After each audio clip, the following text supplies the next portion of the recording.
Hello.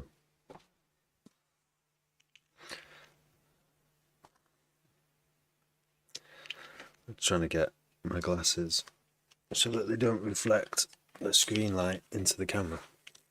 So they always look weird. They always look a little bit strange on my face. But I assume seeing the eyes instead of seeing a reflection of a screen is more important. Yeah, anyway. On we go with this mix because there's a few things with it. There's like a busyness that is occurring.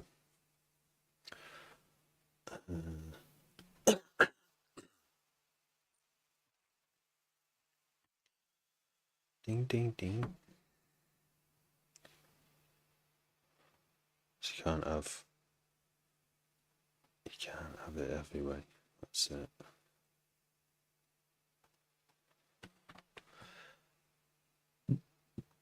So here we are in the zone.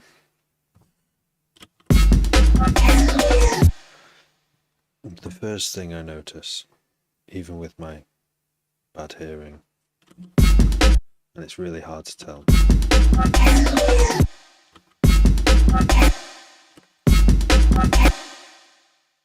is the drums. What I'd love wisdom and knowledge about is how to process breaks.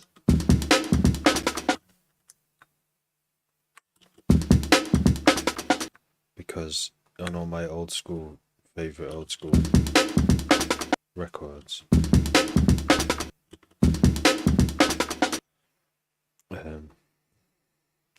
my favourite ones don't have harshness. I know, and they're really old, so they probably didn't use multiband compression. They probably just used some EQ or some EQ controlled compression with like a sidechain. But right now I shouldn't be trusting my ears to mix a snare or a drum break. Drum breaks are hard though because you gotta like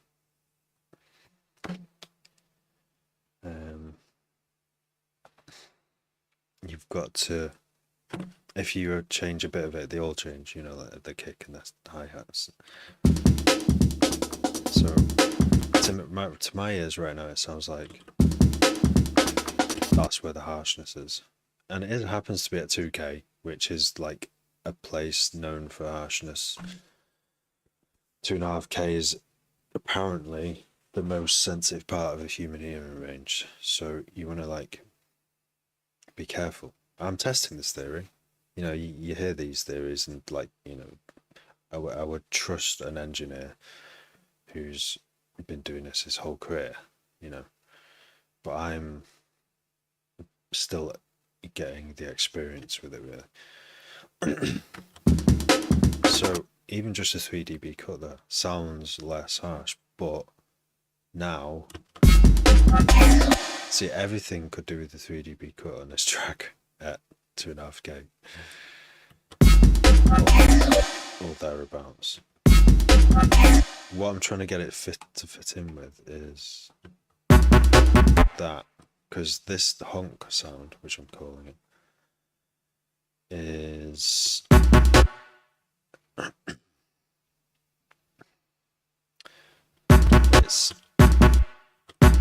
it's occurring in the same range,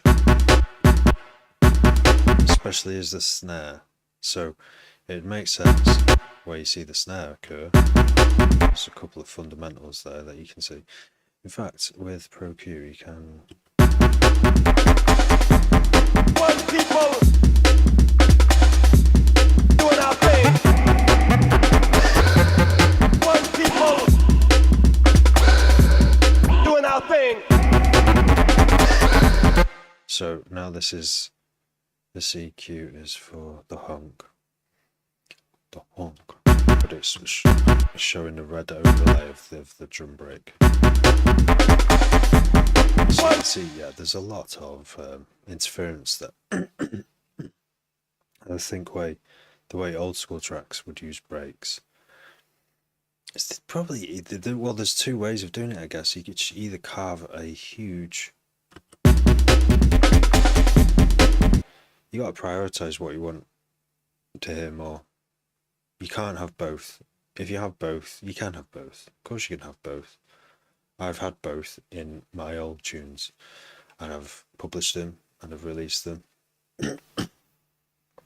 And when I listen back to them, I go, like, it's like cringe kind of feeling at, oh, no way did I let it do that before. Let that one out. But it's a mistake you have to make to learn from it. Bro. Nice to see you, bro.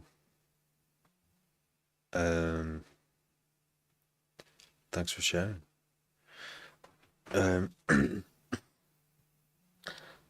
So yeah, this is like the main problem that happens in pretty much every single mix that I do now.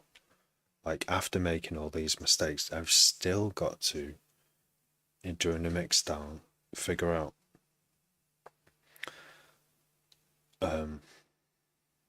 what to keep out of all the frequency information of all the sounds. And it's so hard because like I'm the kind of person who struggles with decision making. And the whole, what I'm trying to unlearn is, well, no, what I'm trying to learn and make a habit is just to make a move, you know, like if I set myself 30 seconds to make this decision, then I will just make a decision and that will be what holds pretty much through to the end. The was.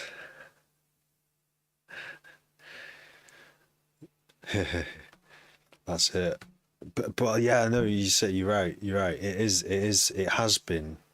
I mean, it is. You don't want to be a perfectionist in this, but it's too easy to do it because you can just go, oh, I can just sit on the computer all night and just twiddle away endlessly. But then you never finish anything. You never release anything. So I really I can't trust my ears right now because there's still something wrong with them after getting infected, and I can't hear. Like one of the things is I can't hear above 9 kilohertz, which is really worrying. I would hope it comes back. But everything sounds like it's underwater. So yeah, but I feel like I can hear with this hearing problem I've got now. I feel like I can hear the same things I could hear before I got the hearing problem. The same problems in these tracks, and this was one of the things that needed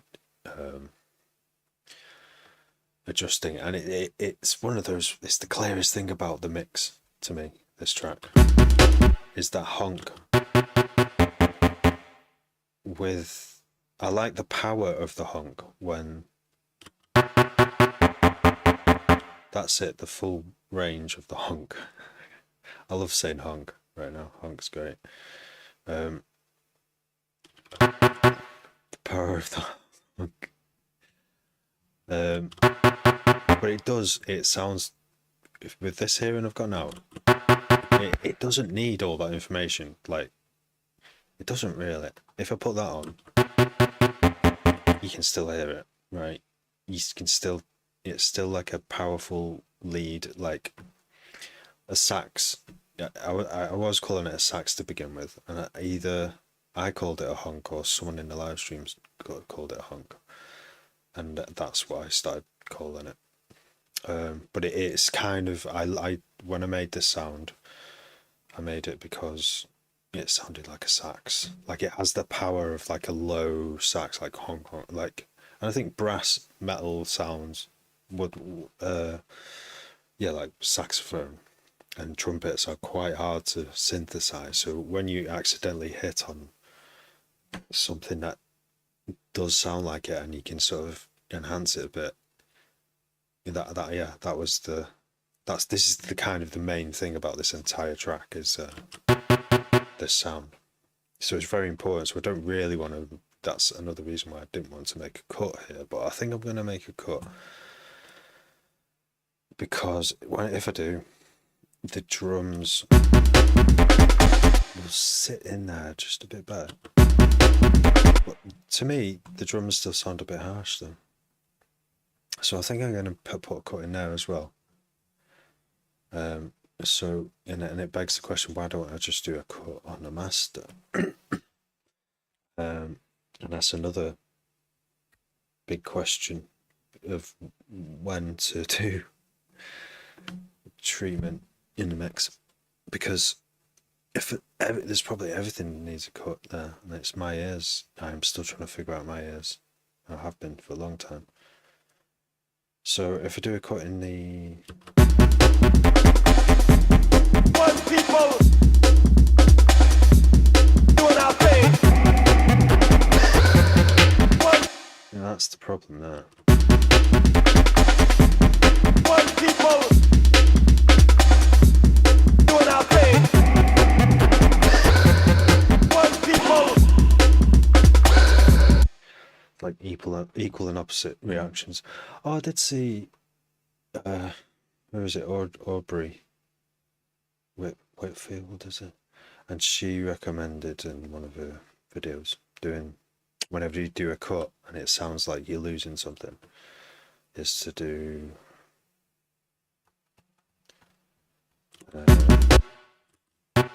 so I've done the cut there. You can just do some boosts either side of the cut, and it sort of brings a bit of presence back that you might have lost at the edges. And this is my first time trying it out, so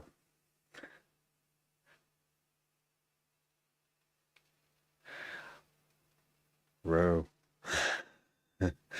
That was it. That was yeah. We did. I Want to Be Adored. I forgot about that. Yeah, that was nice. We did well though. We did well on that cover actually. Considering it was like at the start. Well, it was a long time ago in my music journey. This, yeah, on phone speaker. That's interesting. Ro, I've not seen you for ages. I didn't recognize you by your picture. It's still on YouTube. Nice. Arnie, so gee, how's it going? Going good. My ears have been infected and I've lost my hearing, and it's slowly coming back. It's a bit worrying, but how are you? How are you, G? How are you, Arnie?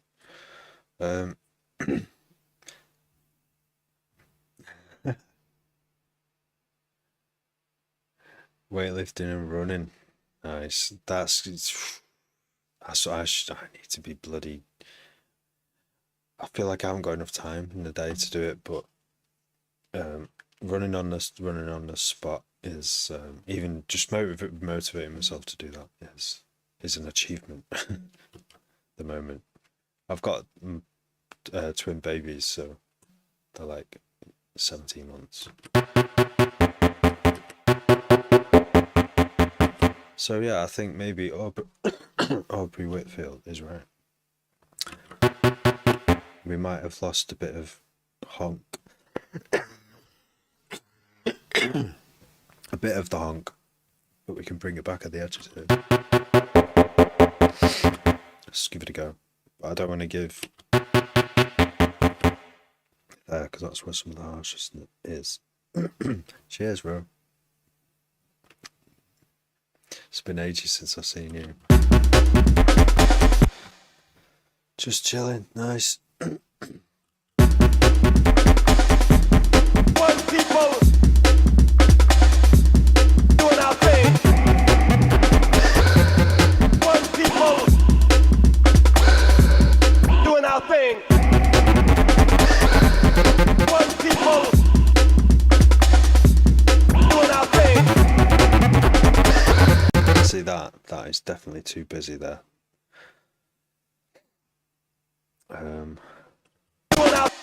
Doing a. Where's the voicey things? The breath sounds. So, I like. Is that too many sounds laid over each other? Wigwam James? One people.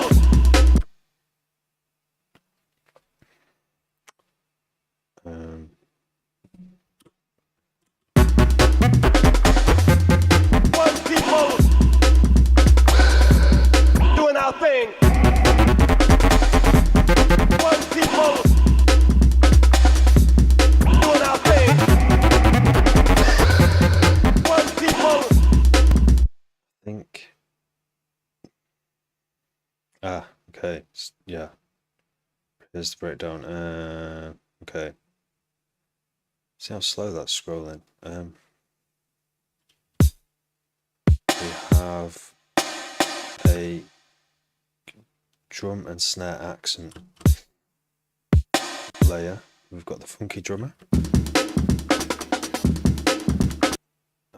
That's just a trigger track. We've got a drum roll. We've got bass. The bass group. So you won't. There's a sub there basically playing right now. You won't be able to hear it on a smartphone. It's very low. One people. Oh, and then yeah, another sub. Okay, so they're just this is just subs, which won't be audible. And then we've got One people. that, and then we've got the. So we go back to the beginning and this. The honk. And then we've got the.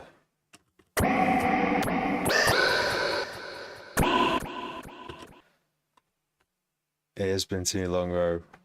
It's good to see you. Good to see you on here. Yeah, see you. I hope to see you soon. It's been too long. I bet we've got a lot to talk about.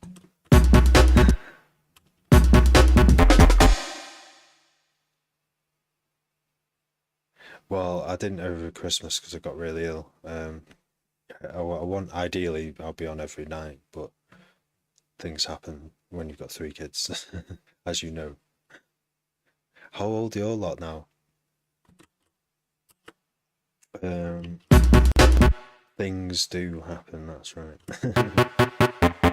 So yeah. Oh yeah. And then the other bit of layer is this swing edition here, which is one of the problems I'm trying to address as well, because when it comes in versus the breathing layer is they can't all. I think that's just too busy.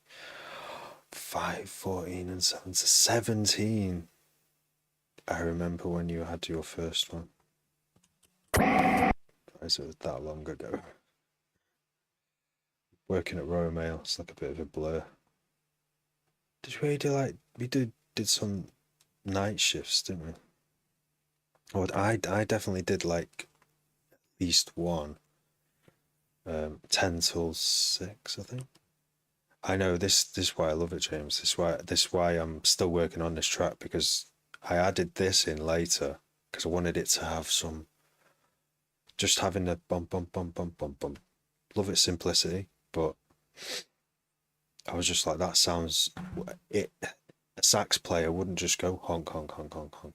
He'd go honk honk honk honk honk. He'd do something magic with it, which you know. I can't do with that because I don't have a real saxophone and I can't play a saxophone, so I have to do other things like this. Is too much, definitely too much going on here. They sound good. I hate this about layering. They sound good together, but they also sound too busy, and you can't win. There's no winning move. One people. Doing our thing. That doesn't sound too bad, layered, right? Pex, how you doing, Pex? I heard your tune. I like the percussion on it. I like the, I think it was the 16th. It might have been 8th. Like a sort of some kind of percussion. There was always something going on, making it constant. It's good tune. Yeah, so there's no swingy bits there. And there's this breath sound. It's 16th. Good to know. Sometimes I'll listen to it and I can tell if it's 8th or 16th, but I forget. My memory doesn't store. It should do. So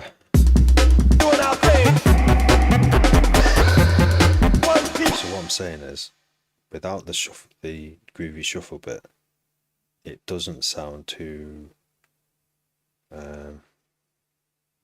busy. But then with all of it and the shuffle bit, I think it does. Do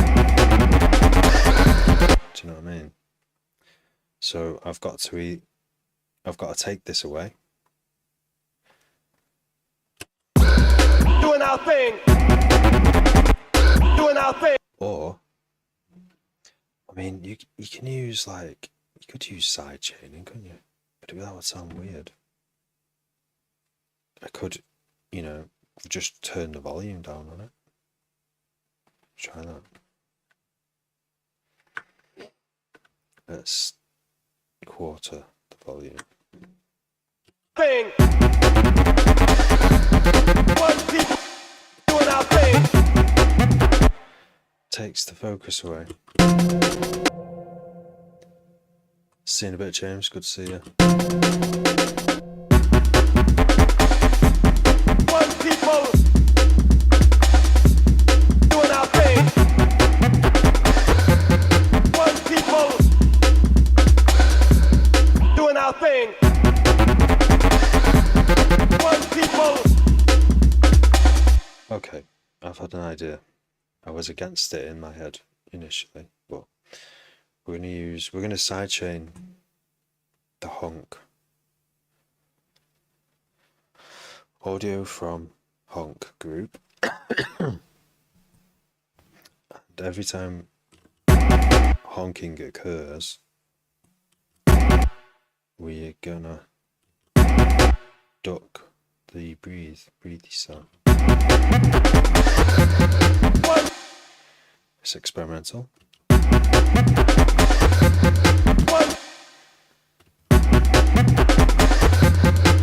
people doing our thing. One people doing our thing.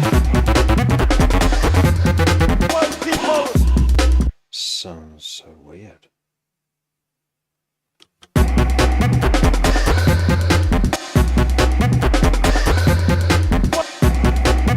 And then you're like, well, why don't you use Soothe 2 and have just the, as much, just have everything that's not conflicting dip. Or only the things that are conflicting dip. Only the frequencies. But that has a different sound. It would still sound a little bit too busy, I think. One people doing our thing. Okay. Let's try this. One people doing our thing. One people doing our thing. One people doing our thing. One people doing our thing.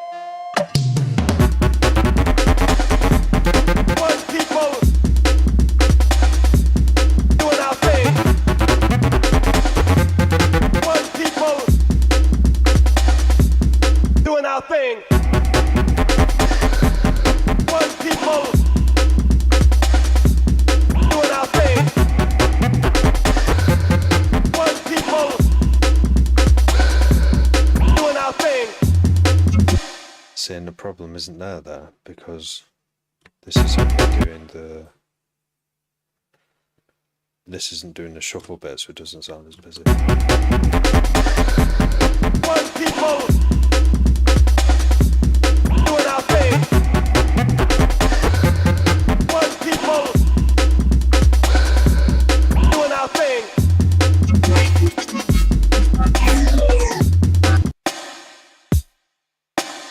No, this might be a bit harsh as well.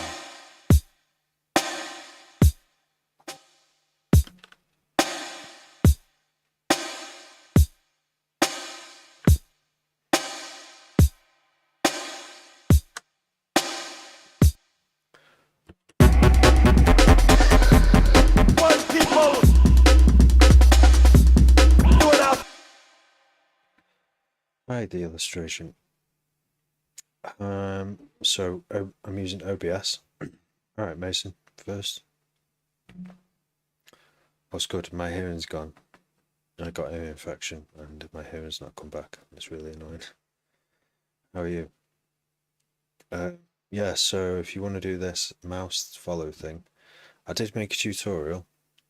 It's on YouTube and on TikTok. I still need to put a label on it on TikTok so it's easier to find.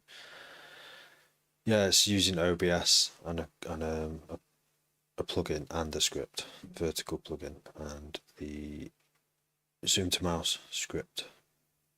It took a bit for me to figure it out, and everyone was asking. There's one thing I didn't include in the video, and I need to I've seen someone implement it, and their mouse movement is really jerky, and you just have to do a really slow follow to get this like really smooth. You just lower the follow speed like down to like decimal point numbers, sub integer numbers, just the lowest number, and it will kind of do this like more natural, like the eyes, I guess. Well, eyes move super quick, so maybe not, but I mean, when it's at a high number, it follows the mouse exactly. Like there's none of this like drag thing, so it's a bit sickening, and I wish I'd put that in the video now, but I didn't think it was that. I didn't think it was that important. I thought it'd be figure outable. But if you have any problems, the illustration, if my video doesn't, if you can't get it to work by following every step in my video, please let me know, because I've not really heard any feedback from it yet. I don't know if it actually, like, I started with a fresh OBS to do it, but I unless someone tries it and says it works. I know one guy's got it working, so good luck with it. Let me know how it goes. I hope it works out.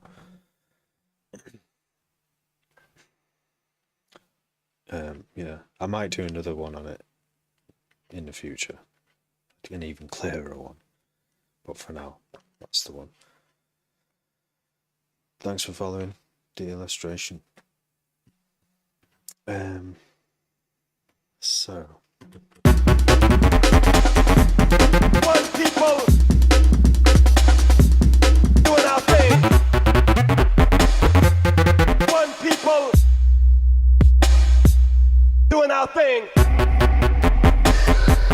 One people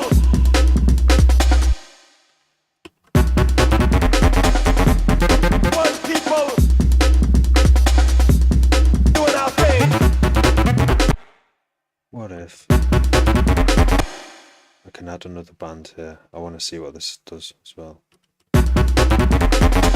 for kind of controlling the snare harshness in the break. But like I say, this is stuff producers in the 90s making old school hardcore did not have access to multi-band compressors in their studio, because they didn't have like computers. You know, you could pretty sure you could buy hardware multi-band, but they were like not worth buying for the price for what you get out of it when you can just make an EQ cut, right? So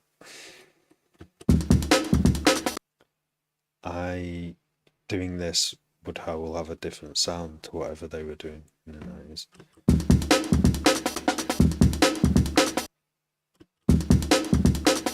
Transient shapers as well. I should try a transient shaper on this and see what happens.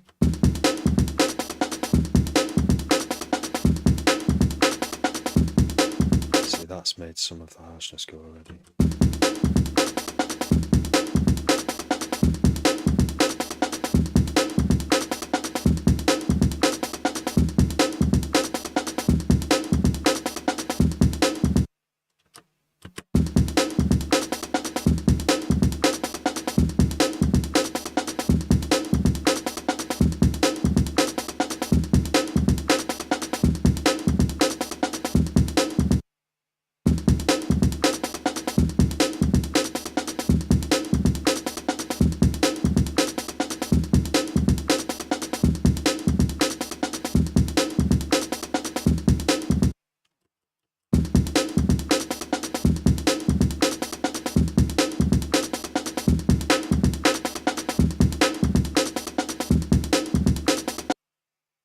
So now if I ease back a bit.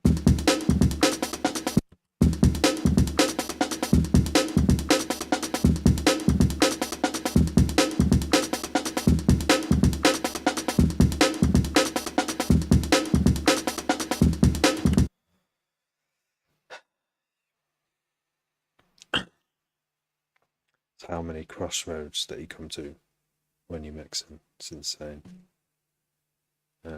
Keeping track of them all in a session. I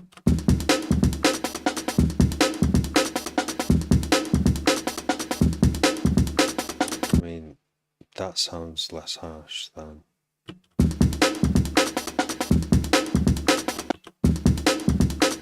but does it change the feel so much that it makes it worse? So I'll just disable that for now and try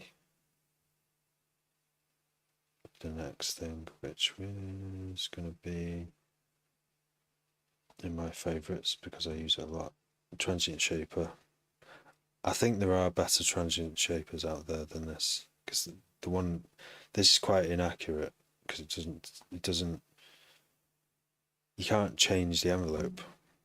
There's 3 settings for the envelope, so and it doesn't tell you how fast they react.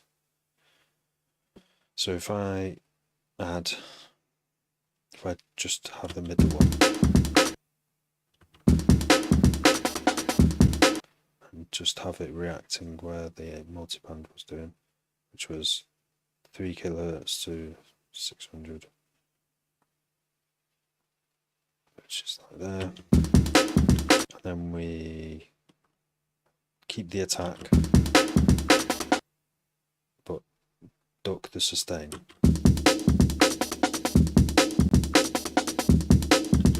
You can hear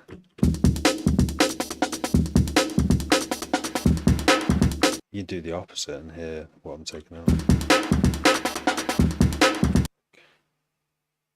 Not like feel the room, the sound of the room it was recording, like recording noise.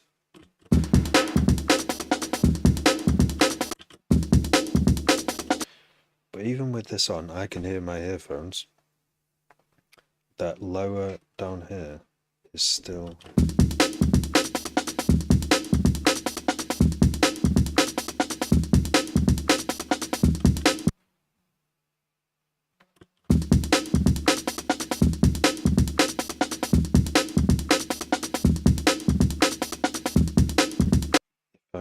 if I'm not covering this part of between below 600, you could hear this like rumble that's part of the snare, which also needs to go as well, doesn't it?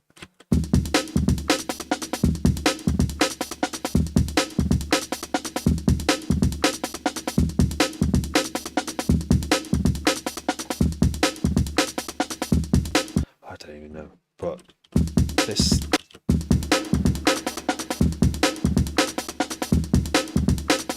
okay, Okay, that's 7 dB. Badman Breaks, thank you. Hello, exclamation. Thank you. It's the awesome funky drummer, but I've rearranged, like, I always like to rearrange breaks. I mean, just keeping it simple is good as well, but I like to just make a few little changes. But the problem I'm trying to solve is, I think the sustain of the snare in this perfect drum break is interfering with all the busyness and the rest of the elements in the track. One people doing our thing. One people doing our thing.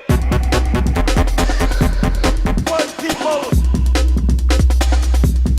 doing our thing.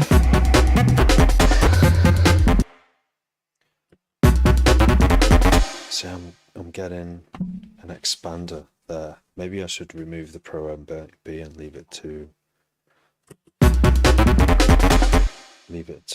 transient, because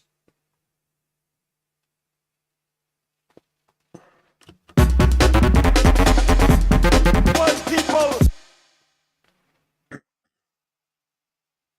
I don't know if you can hear, Pika, the bass underneath.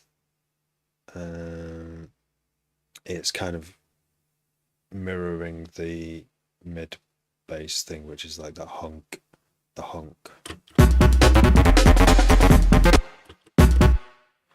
It's kind of like a constant sub. Is it? It might be bouncing a bit. Yeah, it's good. Doom doom doom doom doom doom doom.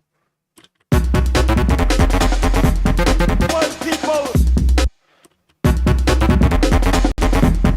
One people doing our thing. One people doing our thing. One people doing our thing. One people. Still sounds harsh, but my ears are knackered because I've had an ear infection, so I can't trust them at all. I hope they clear soon. One people. One people doing our thing. One people doing our thing. One people doing our thing. One people doing our thing.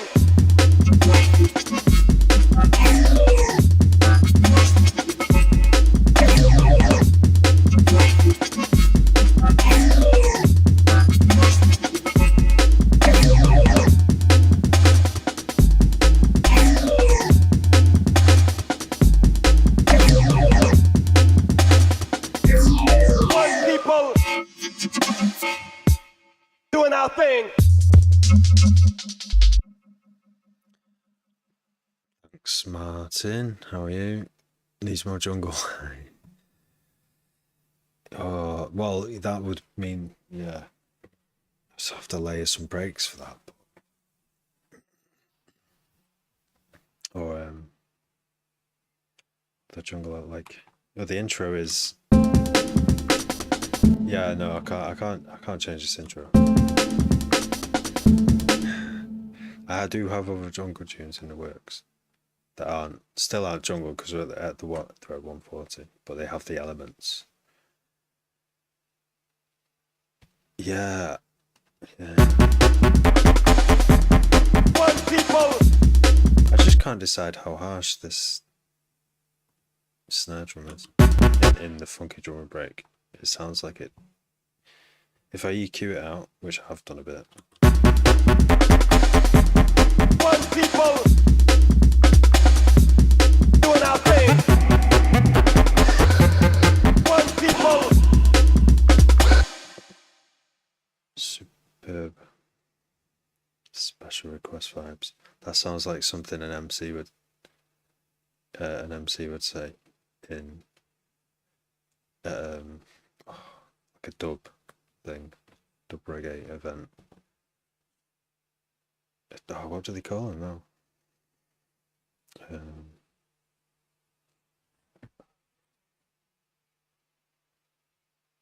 I'm just writing this message because if I write it, I might be able to carry on with this live stream. The synths need more of a cutoff. Do you mean high? You mean like a filter or an audio filter, or do you mean or EQ, or do you mean something else?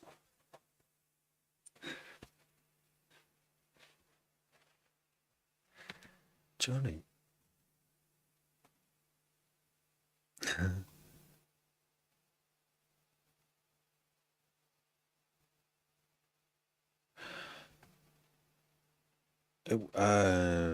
The synths that, yeah, so I tried it. I actually already shortened them to increase the punch and then added back in some reverb. So I'll turn the reverb off.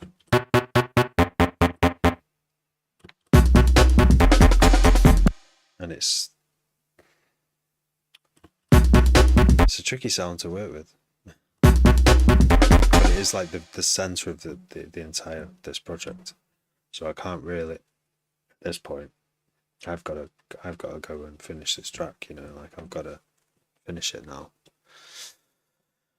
But what I'm trying to mix it, but yeah, shortening the release is top advice.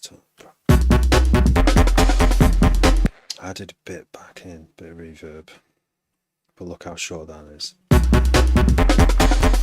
Shall I maybe back off the reverb a bit, to sound a bit full on? And it's even, I've even put a sidechain on reverb.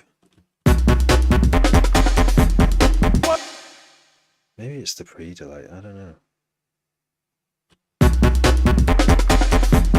One people doing our thing. One people. Maybe it was too reverby.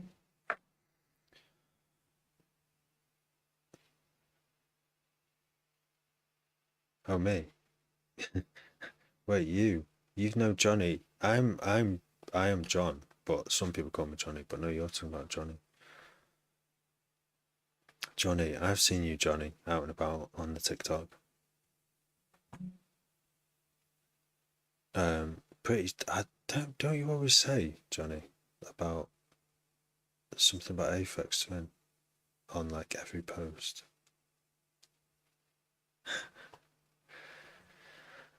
Perhaps put a low synth under it, like just 2 notes stretched decently long. Oh, that's hard to decode what you're saying there. A low synth under, you'd have to say under what? You've got the honk sound, which still sounds like a bit too mid. Oh, I can't trust my ears right now though, really can't after this ear infection. The honks actually have an EQ.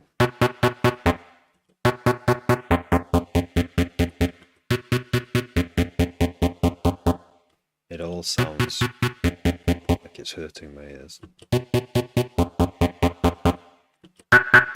Sorry. Don't want it to sound nasally though either. Like a signature dubby vibe bass line. Oh, that's hard to decode as well. MBME, still don't like. Bloody. I'd love to hear some of these noises you've got here, Martin. Brut. signature dubby bass line. See, there's some subs in here. The subs, unless you've got earphones or speakers, you won't be able to hear the subs underneath. But there are. It's kind of like, how can I describe it? Like an old school hardcore track. I used to listen to old school hardcore on the worst earphones, and they didn't have any sub on it at all. And then I got a sub later on, earphones that could do subs, and I was like, I've been listening to music for years and not heard any subs. So a lot of what I heard growing up was just the mid basses or the bass harmonics. And there was a lot going on there because the speakers, sound system speakers weren't as good back then as well either at raves.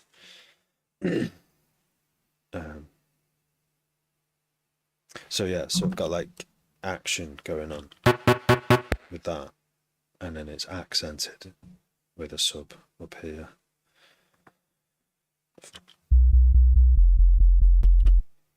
You might not be able to hear that. How can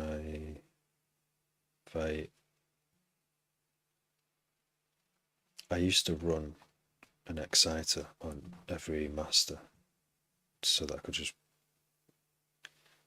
mix with it from full, or mix with it with like, okay, so if we turn tape on and then turn them on, that's the secret sub. One people doing our thing. One people. Yeah. One people doing our thing. One people. So that's, I assume you're listening on a smartphone, Martin. An earwormy stab, yeah. That's kind of what I'm thinking of it as well. Is that it's simple, and simple things are sometimes the best, aren't they? And I always overcomplicate things, so it was nice to use something simple for once. So that's it. I am mixing this not for smartphone speakers, but for a sound system on the 28th of February. I'm playing in Wrexham, and it's going to be good. It's going to be really good. Low 2 is going to be there. Chad Dubs, Fearless Dread, and our little crew of locals, and most of us are producers. I think we all are actually. And I think hopefully there's going to be the sound system there is pretty good, well tuned. It's not huge, but it's well tuned, and the vibes were great there last year. It's in Wrexham, Scythe Seren in Wrexham. This cool little Welsh pub. They have like bands on there usually, but we also have DJ friends Adam Miller who are going to bring their own sound system to add on to it, so that should be interesting. It's going to be bigger than last year, and bigger names we've got this year. Ryan Reynolds is going to be there. that'd be interesting if he turned up.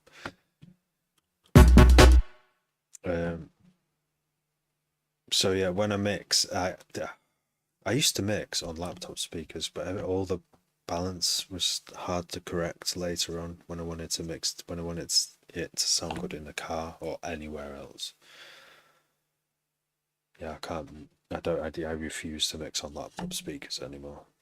It's good though, because you can just literally have a laptop in your lap and make music anywhere. You don't need wires. It's kind of liberating, but it's also creates problems for you in the future. I've heard some people just using laptop speakers to make tracks, and I'm like, well, you must know your sounds really well.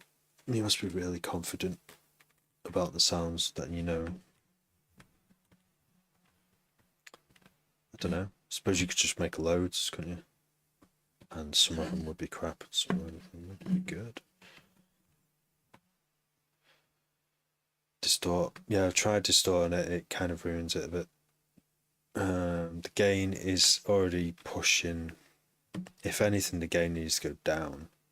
But I've turned some of the EQ. I've EQ'd some of the mid-high harshness down on that honk sound to try and fit in.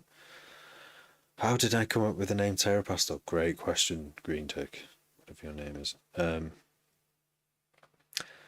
I was living in Chorlton in a music house, a shared house, and it was a crazy house. It was. There was a jam room. Everyone was musical. There was a piano teacher living there. He's a composer as well.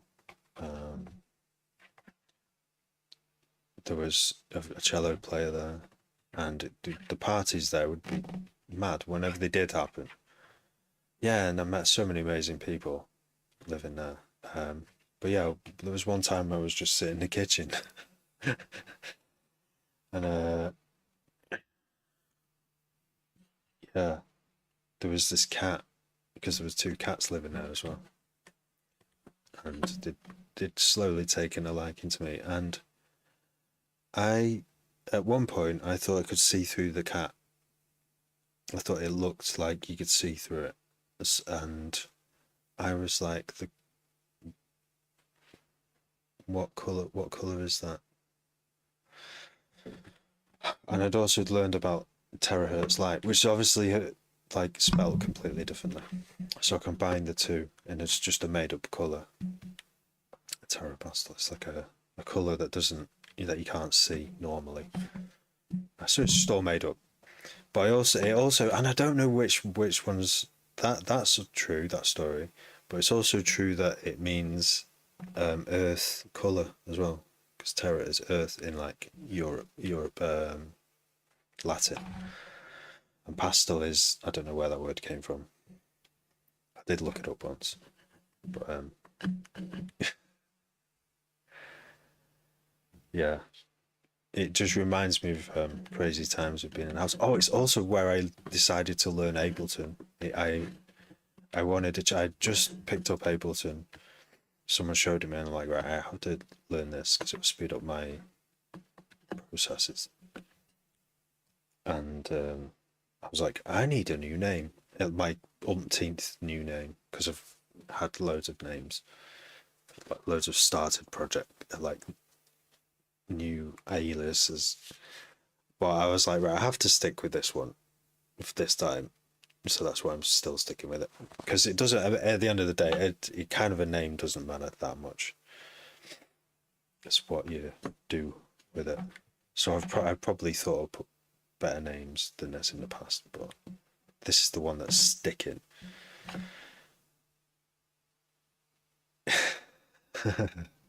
Yeah, no, it's an interesting. It's been in a house full of musical people. It was a good time. It was a real eye opener. Living with people is difficult, I think. There's a lot. Who does the washing up? You know what I mean? Like, that's just one of the things. But you can solve. It's all solvable. Basically, if you just do it, just do the washing up. There you go, it's done. If you do it, then there's now no longer a problem, and everyone likes you. I was a bit lazy, but you know, you learn, don't you? You live and you learn.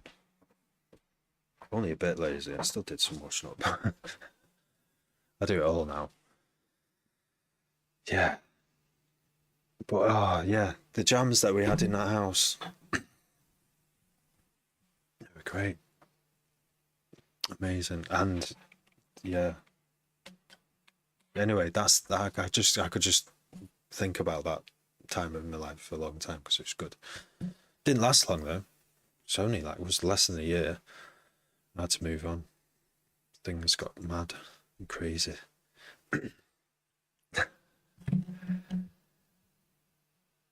Yeah.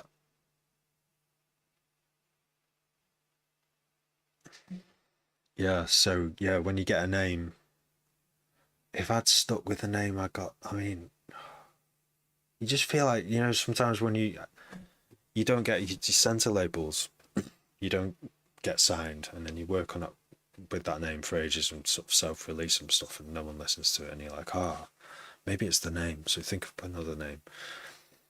And it feels like a different moment in your life anyway, because years have passed, and you're like, I'm going to try this whole new thing with music and try all that stuff. Still no one's listening to it. And then you just keep doing that again and again. And then I eventually was like, right, I've done me learning.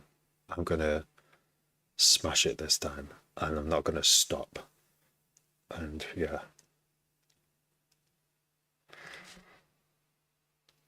He is. Yeah, commitment.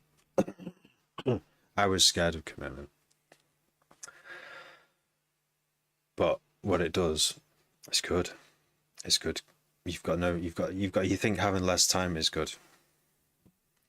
You're still married.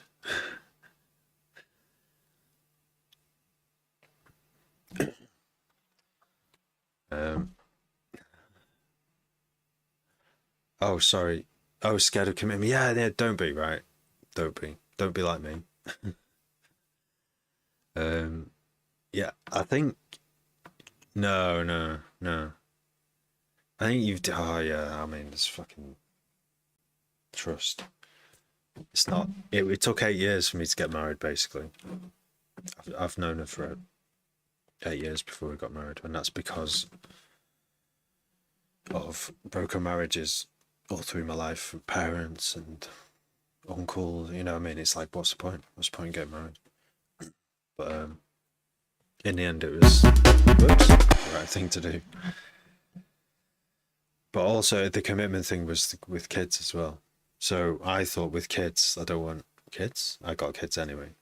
I had a stepson came into my life, and then I had like twins only 17 months ago now, and I thought that would absolutely have ruined me. But basically, I've had to prioritize what happens in my life, and I don't have time for anything else now apart from doing this one thing I really want to do, which is making music. So family all day, and then I get a little bit of time in the evening to do focused, very, very focused. Well, like I probably get more done in these 2 hours than I would in a full day when I was in my 20s. Just, tweaking, not doing anything to a system and just endlessly doing stuff. I mean, it's all experimentation. It's all kind of like you sort of learning stuff and getting some experience. But what I'm doing now is I'm doing way more than I was in a day, even with just an hour or two in the evening. So, and that's all comes from commitment and living a life of service to others.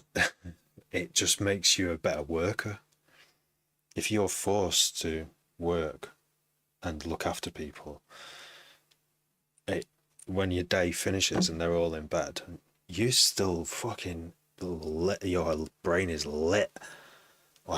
So you can still use all that. That's like a superpower. And if I'd known that 10 years ago, might be a bit further with it all as well. Yeah. I'd have older kids who'd now be in college, and I could just do this all day anyway. But anyway, this is where I am now. One people doing our thing. One people. It is part of growing up. Yeah. I mean, there's this thing about kids, people aren't having kids anymore. And I get it, because I didn't have them until I was 42, something like that. I'm 43 now. Oh, I don't normally give up my age away on live stream. People ask, and I send them a curveball. 32 is a good age. I seem like people come on and say, "You look like you're either 20 or 50." I'm like, "Yep." That's all I say. Don't look a day over 30. Thank you very much. Keep smiling. And be curious. I don't think you will. You'll age slower, I think. Also, like, I don't smoke. I mean, some people, I don't know. I do eat a lot. I do eat too much sugar, so I've got, like, but I'm not a big drinker. That probably helps. I've got friends who drink and do substances a lot, like every day, and I think it just rots your brain more than anything. If you're always tired. Well, I mean, I am always tired now, but because of having kids and not getting any getting broken sleep all night. But I still feel like if I wanted to, I could do anything. Be a millionaire, but I don't want to be a millionaire. I know I could, but that doesn't interest me. I know how to, and I know I could do it if I wanted to, but I don't. And whenever I say that to my wife, she's like, "Why aren't you doing that?" I was like, "What are we going to do with the money?"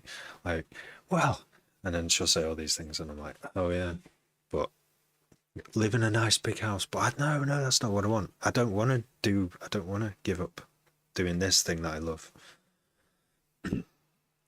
No. My time is better spent doing this kind of thing and looking after my kids. You're 21, smoking since 14, drinking since 14, just giving up both, pretty much. Oh, well done. Yeah, I think this is the trouble with alcoholics, isn't it?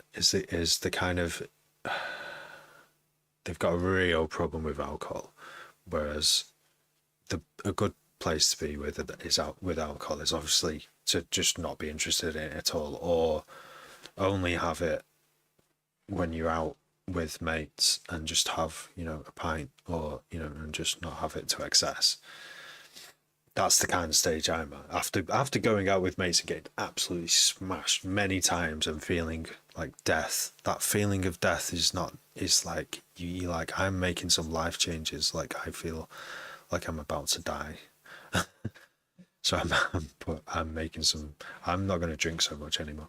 But no, the way it is now at my age, with kids who wake me up through the night, just basically what alcohol does to me now is it enhances my tiredness. That's what it feels like. It doesn't do anything it doesn't serve any purpose whatsoever.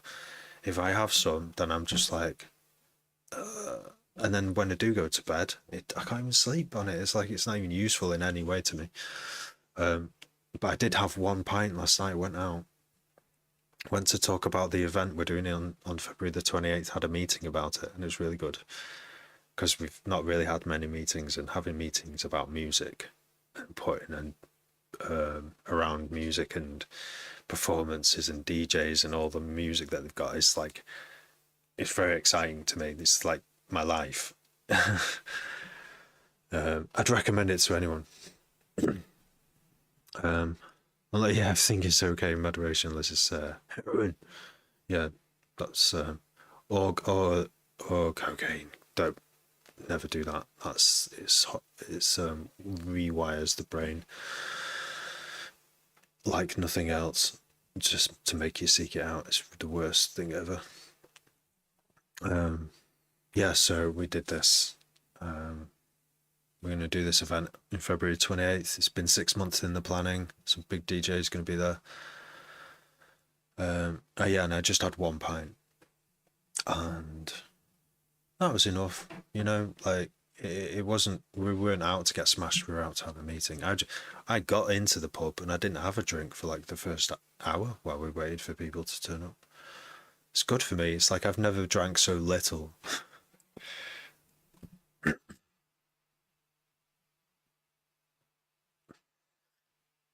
what's it like? If you take the track and put it at 0.8 speed, can't really see the BPM. So it's at 140, and I'm making everything at 140. And I've been now for like 2 or 3 months because the name of the event in February is called WOB 40. And it's basically just tunes that are at 140 or around there, this kind of thing. So I decided to see what I can make at this BPM. This is one of the things that came out. So what have I actually achieved today? Just to see what it's like.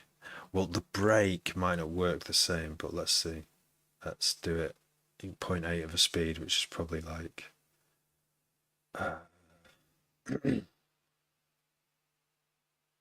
107. One people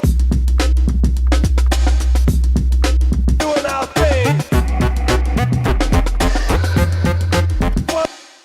Does sound, the mix sounds really upfront, really loud and upfront.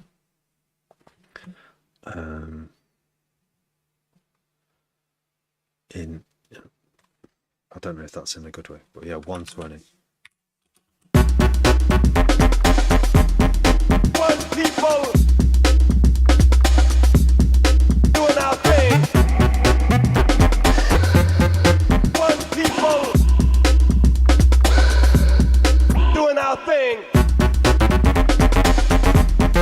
One people doing our thing. One people doing our thing.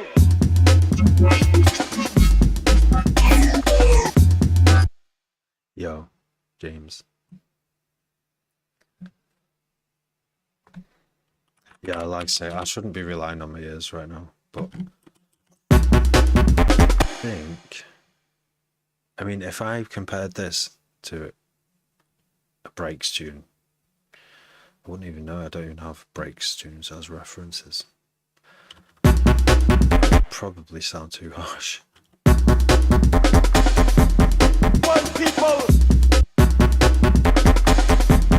One people. Doing our thing. One people. Doing our thing. One people. Doing our thing. One people. Doing our thing.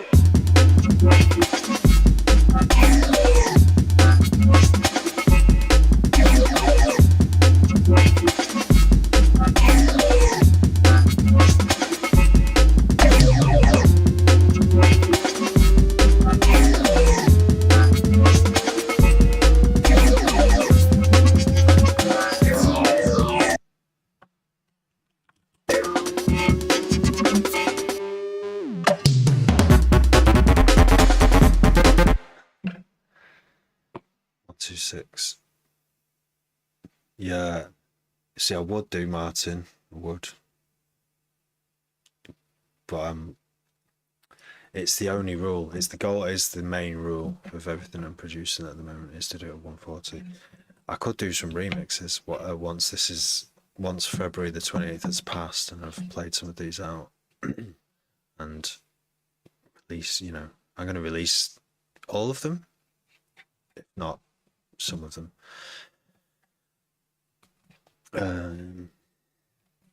How did I make the texture layers?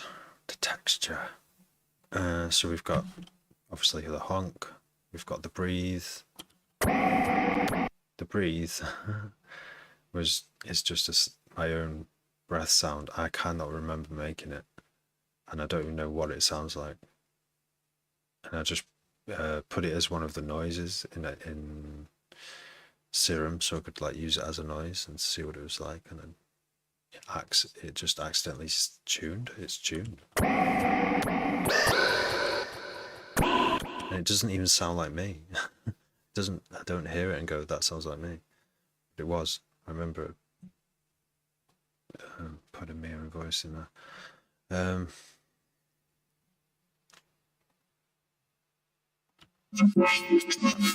This one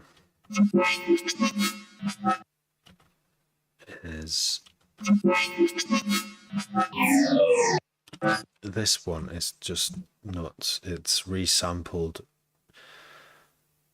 Oh, what was it originally? Let's have a look, see if we can get some clues. Yeah, it's all bounced to wavs. What did I use? I think it probably was a grain scanner, or whatever it's called. It either would have been grain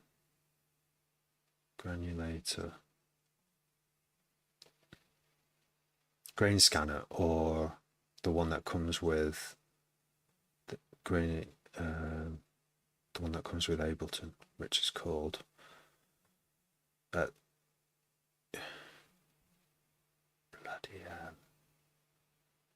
cannot. Instruments, granulator. Yeah, it's one of them, and they work well when you just chuck in. You record a synth sound with an interesting decay and some interesting transients in there, and then drop the WAV into granulator, play it, increase the amount of seeds, is it, or amount of grains, and make them slightly random pitches, only slightly variations. So each time a grain plays, it's slightly either positive or negative pitch, and that gives us sort of a fuller sound, less robotic and less metallic. Record that, and then let's resample that, and then so I did that, and then I chopped it up, and then I'd used a filter called Filter Table, which is like this amazing filter. Filter Table is this, and it's the same idea as the Filter Table it's in Phase Plant, and the free one, which is called Filter Freaky Table. I think it's called Freaky Table. And it's like wave tables, but for a filter, and it just tells the filter what to do, depending on which section of the wave table you're on. But the great thing about EXP Filter Table is that it shows you what the wave table looks like in 2D. So this section here, this dotted line is taking a section. That's the section, and that's what it looks like. The light bits are high and the dark bits are low. And then there's, various other, you can squash it and stuff and remove the lows and stuff. This is a great thing, sound design thing that's like quite new. I thought I would be hearing loads of this. I guess it was all to come out. Yeah, I'm sure cutting edge bass sound designers will all be releasing stuff with these sounds on it soon enough.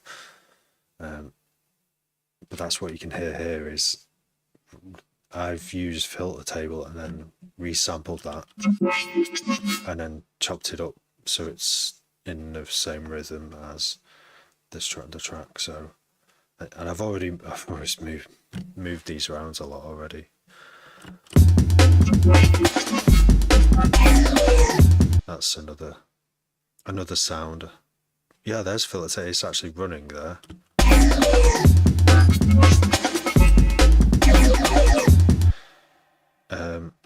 The way to use Filter Table is to use the inbuilt shapers and LFOs and assign them to like table position here, frequency, effects part 1, which is actually the sine fold thing.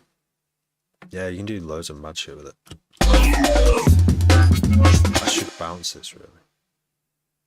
Yeah, it cost me 35 quid EXP filter table, but it was either that or buy the one. It'll use the free one called Freaky Table, which is a plug data plugin, which is like an all open source and all free. There's some amazing plugins coming out through plug data. Yeah, should check that out if you're on a zero budget. But I had a bit of money, so I could have bought the phase plant one, the phase plant filter table, which does the same sort of thing, but it doesn't. The interface does not look like this. This gives you so many other options, and it makes it just an all-in-one amazing sort of thing that you can do to any sound. Very versatile. Having the crossover so the bass stays on, so that it doesn't affect the bass there. It's not doing anything to the bass. You can even have it so it doesn't affect the highs either. It's a super nifty Japanese made plugin. I don't think I've got any Japanese made plugins. It does, doesn't it? This is at 200% scaling, so it would be that small.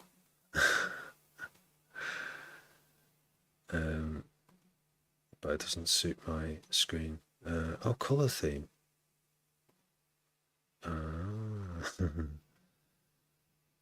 Dreamy. Oh my gosh. 2-bit. I think I'm gonna go with the default one. Dark theme. Oh yeah. So it's got bloody hell. Right. Font. Track direction. But yeah, see how it keeps saying drop a filter table here. I've not even been in here yet. I think I'm gonna have to put all the serum wavetables in here and see what happens. See what they sound like. I wonder if there's a new version.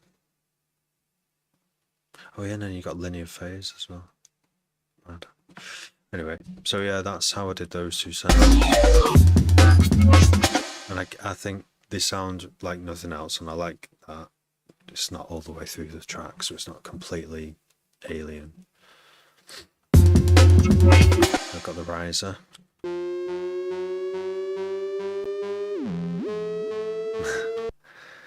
And I made it sound like a car changing gear in the end. I did that to it.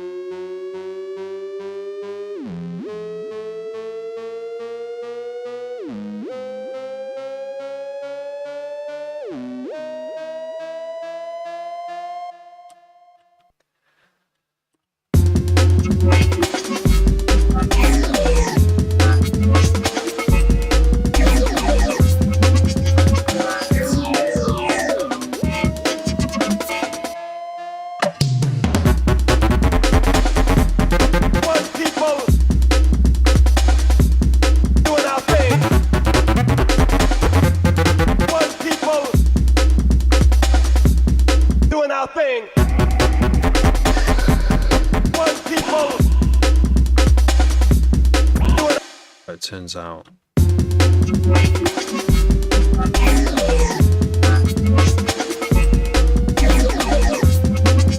Soothe 2 is already on. Yeah, that's what I'm thinking. I just can't get my head around it at the moment. I think I'm gonna have to just bounce this track again and listen to it in the car again. Sort of figure out what to do with it next. Oh yeah, I can at least change these here now. So these can be deleted and I can move these here. Oops. There.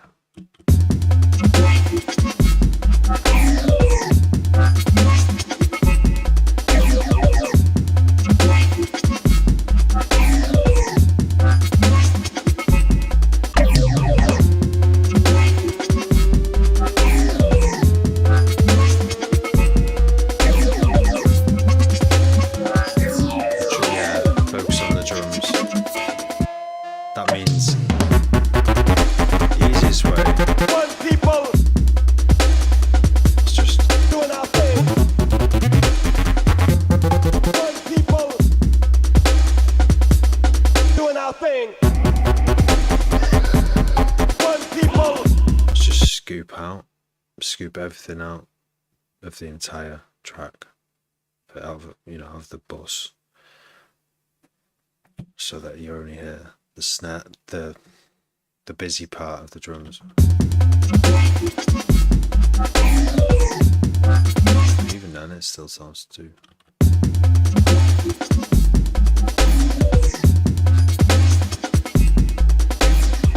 I think it's the drums, because the drums are so wideband and got so much information. It just sounds good. Just the drums need to be on their own, don't they? Oh, wait a minute, what have I done there? Alright, that's all good. That's the bass. That's just subs, that one.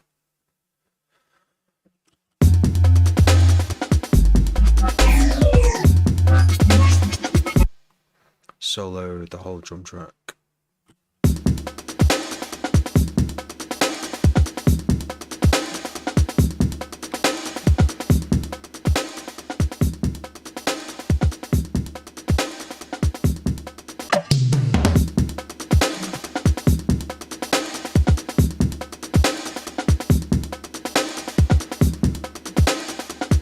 Barely any clipping, just a little bit of clipping.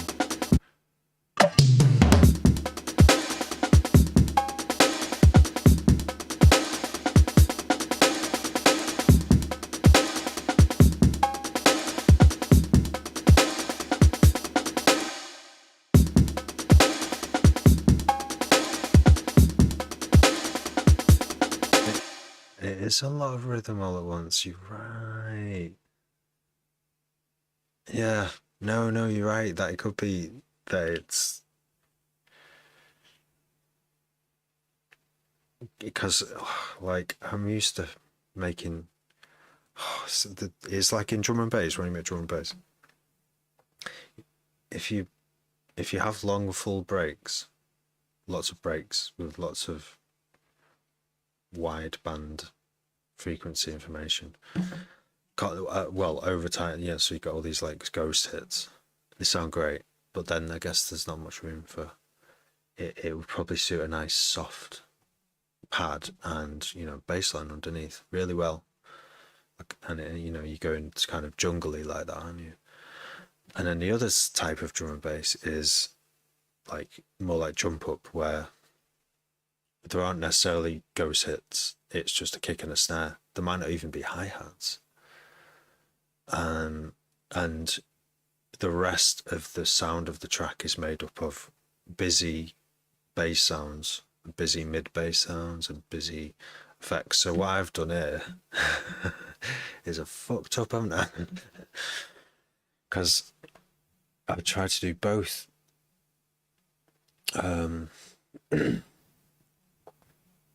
And the only way to solve it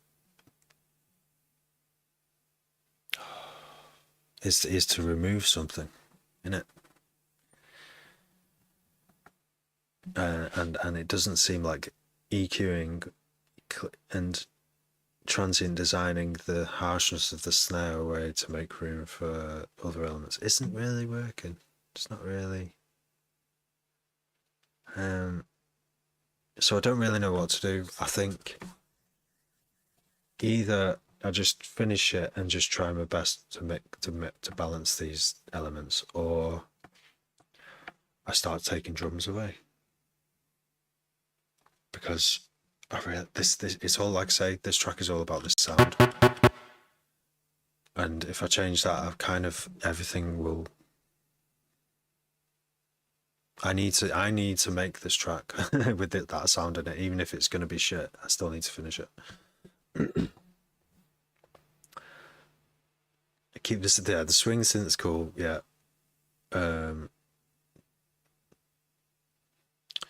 Balance it with the drums. Yeah, I've done that. Lower or higher the volume. The lead can't really be quieter, so I consider this to be lead. So if we go, so take 3 dB off it. One people doing our thing. like it's not important anymore. One people. Obviously, the first drop has a double speed drum, and then in the second drop, it goes to like a slower half speed. But it's still got all the ghost hits. It fills in the silence with more ghost hits. Pick. Do a save and start chopping. Oh yeah. That's it, James, as well. Yeah.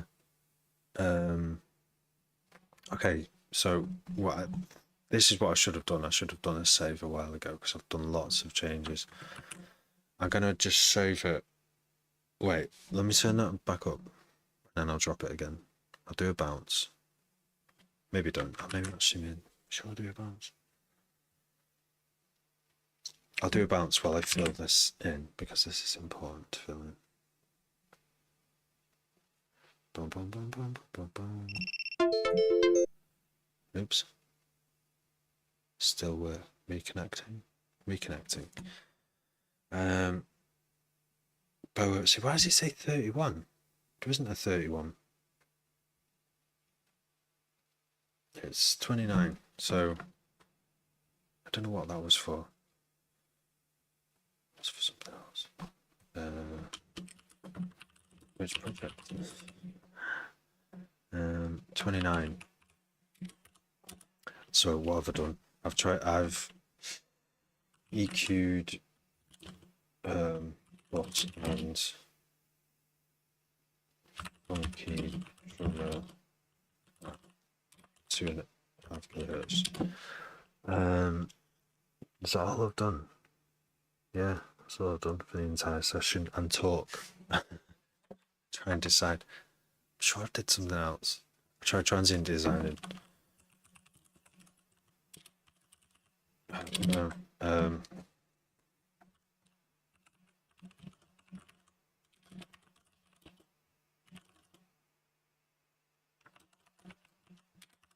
It's got a better name than that. It's giving pick a main drum sound. High pass auto pans. Yeah. Do you know what high passing is a good way as well because there's a lot of mud. There's potentially a lot of mud, even though I've been careful to choose to make that sound. So it's just stabs. It could still be too muddy. No. As a form of mixing to help out. Yeah, that's right, James. That's right. No, you've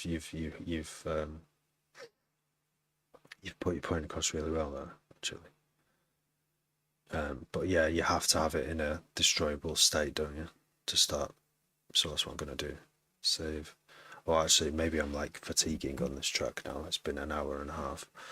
I might not do it tonight now, but it is mastering. Yeah. But if the sounds are shit to begin with, or there's too many of them at the same time, then mastering's not going to fix it. Apparently, a master's job is just subtle changes. If the masterer has to do more than subtle changes, it's best that it goes back to the mixing stage and you fix it in the mix. Mastering engineer is just doing that final little balance, like pulling the highs down a bit of. They could be said, oh, that's it. That's all you've got to work with, and they have to make some drastic cuts and stuff, but it's not ideal. So what my way of mastering is, and it takes forever, is going back into the mix and fixing it in the mix. But if I have a whole album to master, that's when you really need to sort of get each track side by side sounding roughly the same, like high and low balance on your speakers. That's, yeah. But when there's standalone tracks, it doesn't matter as much. But your mix still matters. Yeah. Mastering is maximizing and fine tune. Yeah, yeah.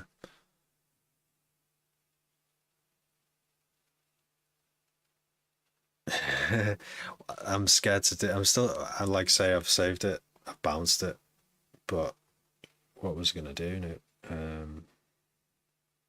I can't actually think what to do with it. What was I gonna do? Oh yeah, duck. Oh yeah, high pass everything.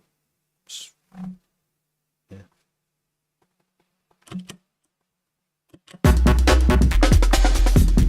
One people. One people. One people.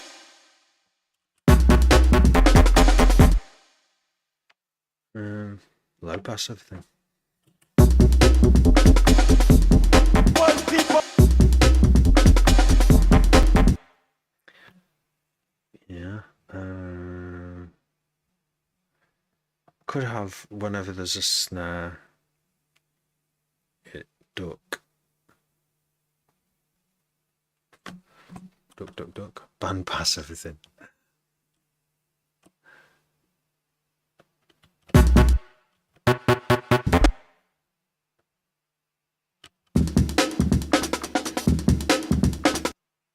Yeah, there's loads of gating, isn't there, that you can do. So if I just turn the funky drummer break off altogether, right? One people. Doing our thing. One people. Doing our thing. You can hear the sub. One people. Doing our thing. Now the drum break's not there. One people. Doing our thing. One people.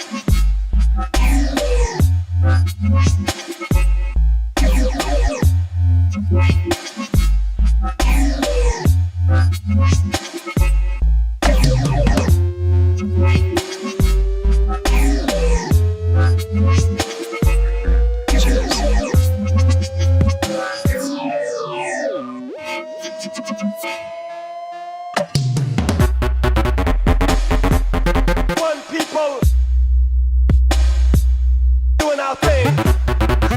It's minimal, isn't it? Yeah, this is it. It's more modern. It's more modern to do it. Like they had breaks sounded great in the 90s. I just love. I mean, I love the funky drummer break. Surely there's a way I can process it. Maybe that's what I've been wasting a lot of time on. I don't know. It's not wasted. It's just kind of maybe. Yeah, even if I just fizzled it out to like, because luckily I put it in my drum rack here, and I can.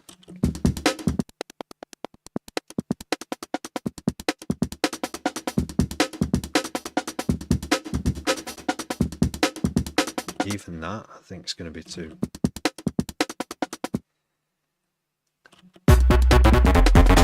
Yeah. One people. Doing our thing.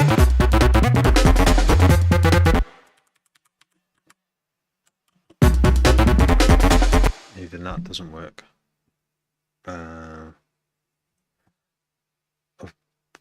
What might work, what I'm going to try, is just a complete.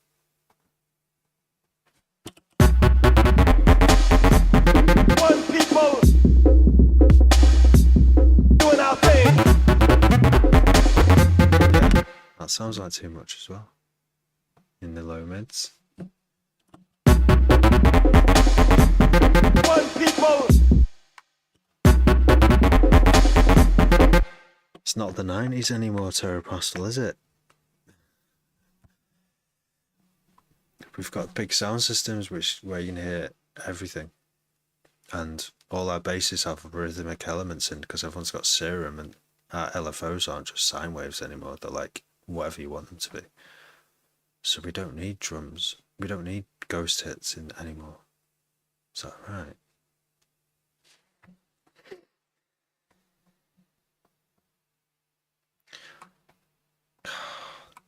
Okay. Don't refine it, but just your own influence, so that sounds good. Use the break as a fill. So, okay, the other thing that's stopping me from getting rid of the break, right, is the following.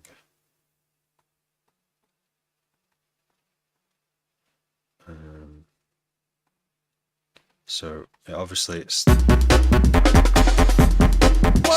there. There's the vibe. It's like, oh, I can nod my head to this, and then when the second drop comes in, it's half speed. And it's got this new sway to it, which I love the contrast. I love that going from that to that. It sounds, it's still the same tempo, but it sounds, you can dance to it differently. I don't know why I want that in the track. I like that, but don't overthink. But there is so much more room without any of it. See, what if I could just have One people that drum's still got that half speed there. doing our thing. One people. Yeah, so I could have like at the end of each bar, like One people doing our thing. Doing our thing. but not with the vocal at the same time. Doing our thing. One people doing our thing.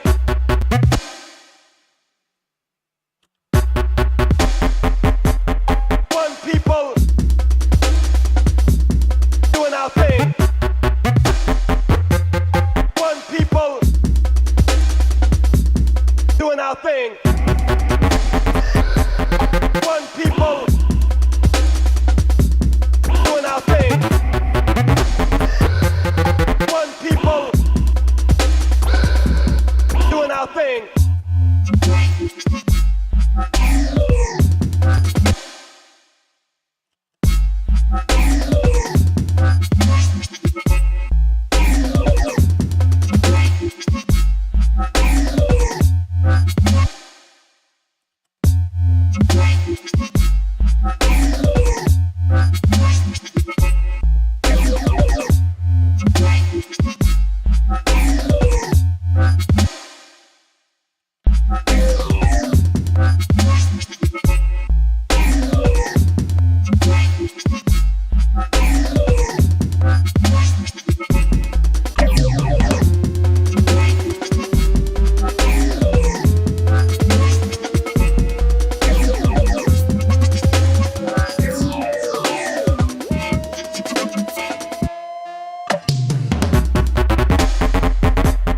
One people.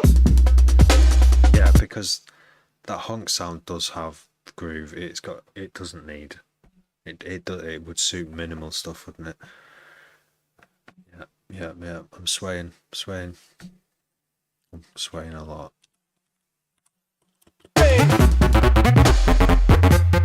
One people doing our thing. One people doing our thing. One people doing our thing.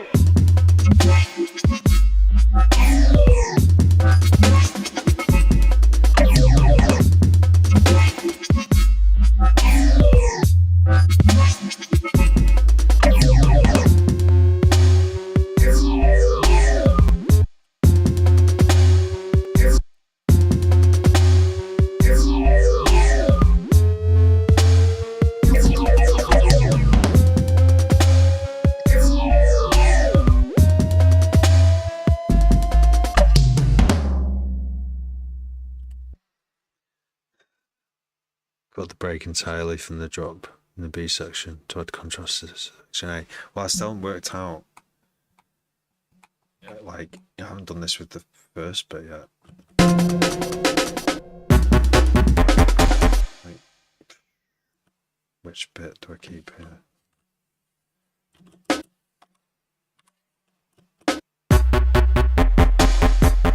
One people.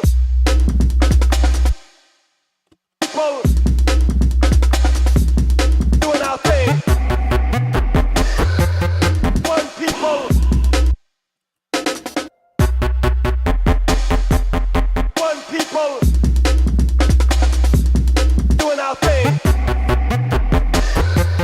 One people. Doing our thing. Here's me seeing if I can still have the best of both worlds. Gotta try it though.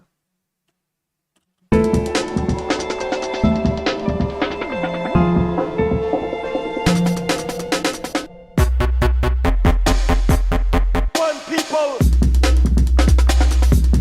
Doing our So I'll remove that as well. one people.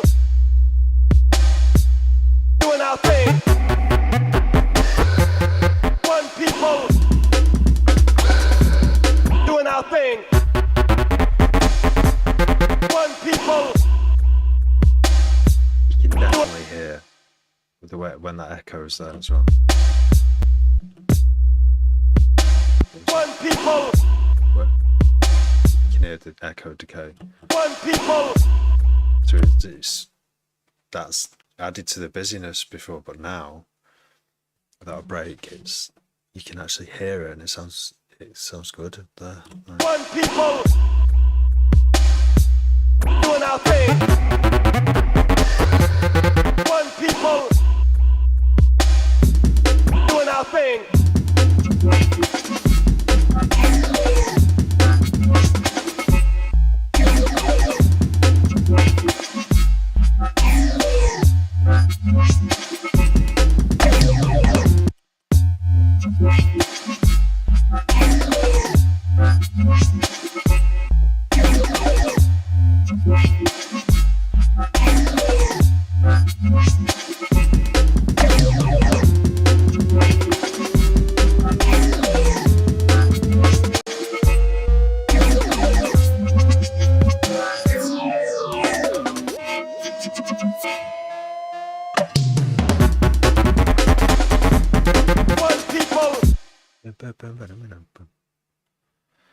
Try removing this as well. One people. Doing our thing. Doing our thing. Doing our thing. One people. Doing our thing. One people. Doing our thing. One people. Doing our thing.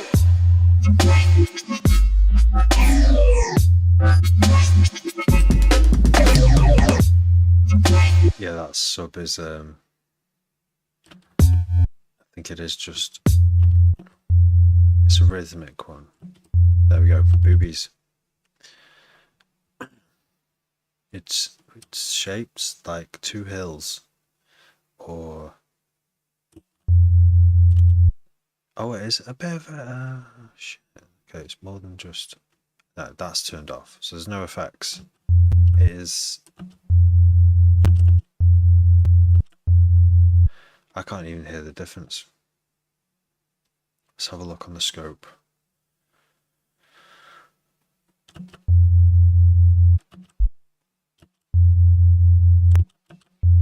Okay, that's ridiculous. There's like literally only one more harmonic. So there is some FM on it, and all it introduces is that at 170 hertz. But it's really quiet. So yeah, it's essentially just LFO1 controlling the level over a quarter. So that's the shape. Let's go. Boom, boom, boom, boom, boom. It's good because it makes space for the kick there. A bit on the snap. Oh my gosh, baby crying. Fuck. Shh.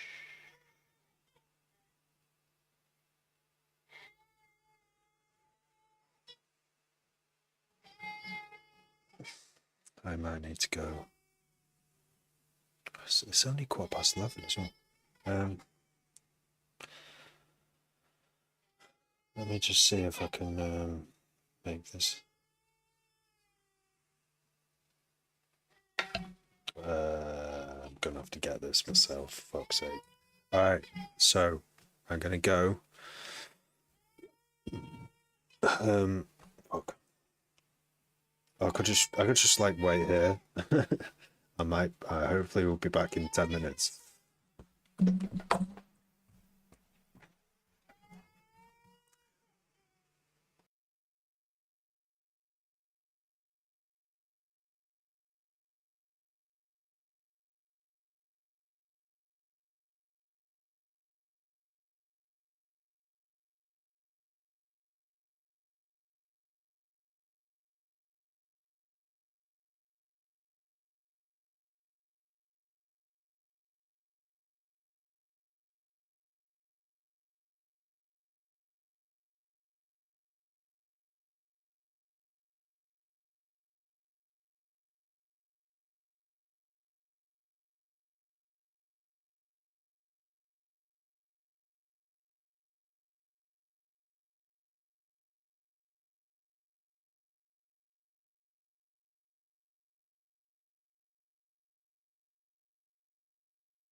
Did not take as long as I thought it would. Getting to know these babies well now. One of them, you can get back to sleep in 5 minutes. The other one takes an hour sometimes. That's a nightmare. It's a fucking nightmare. Thanks everyone for waiting.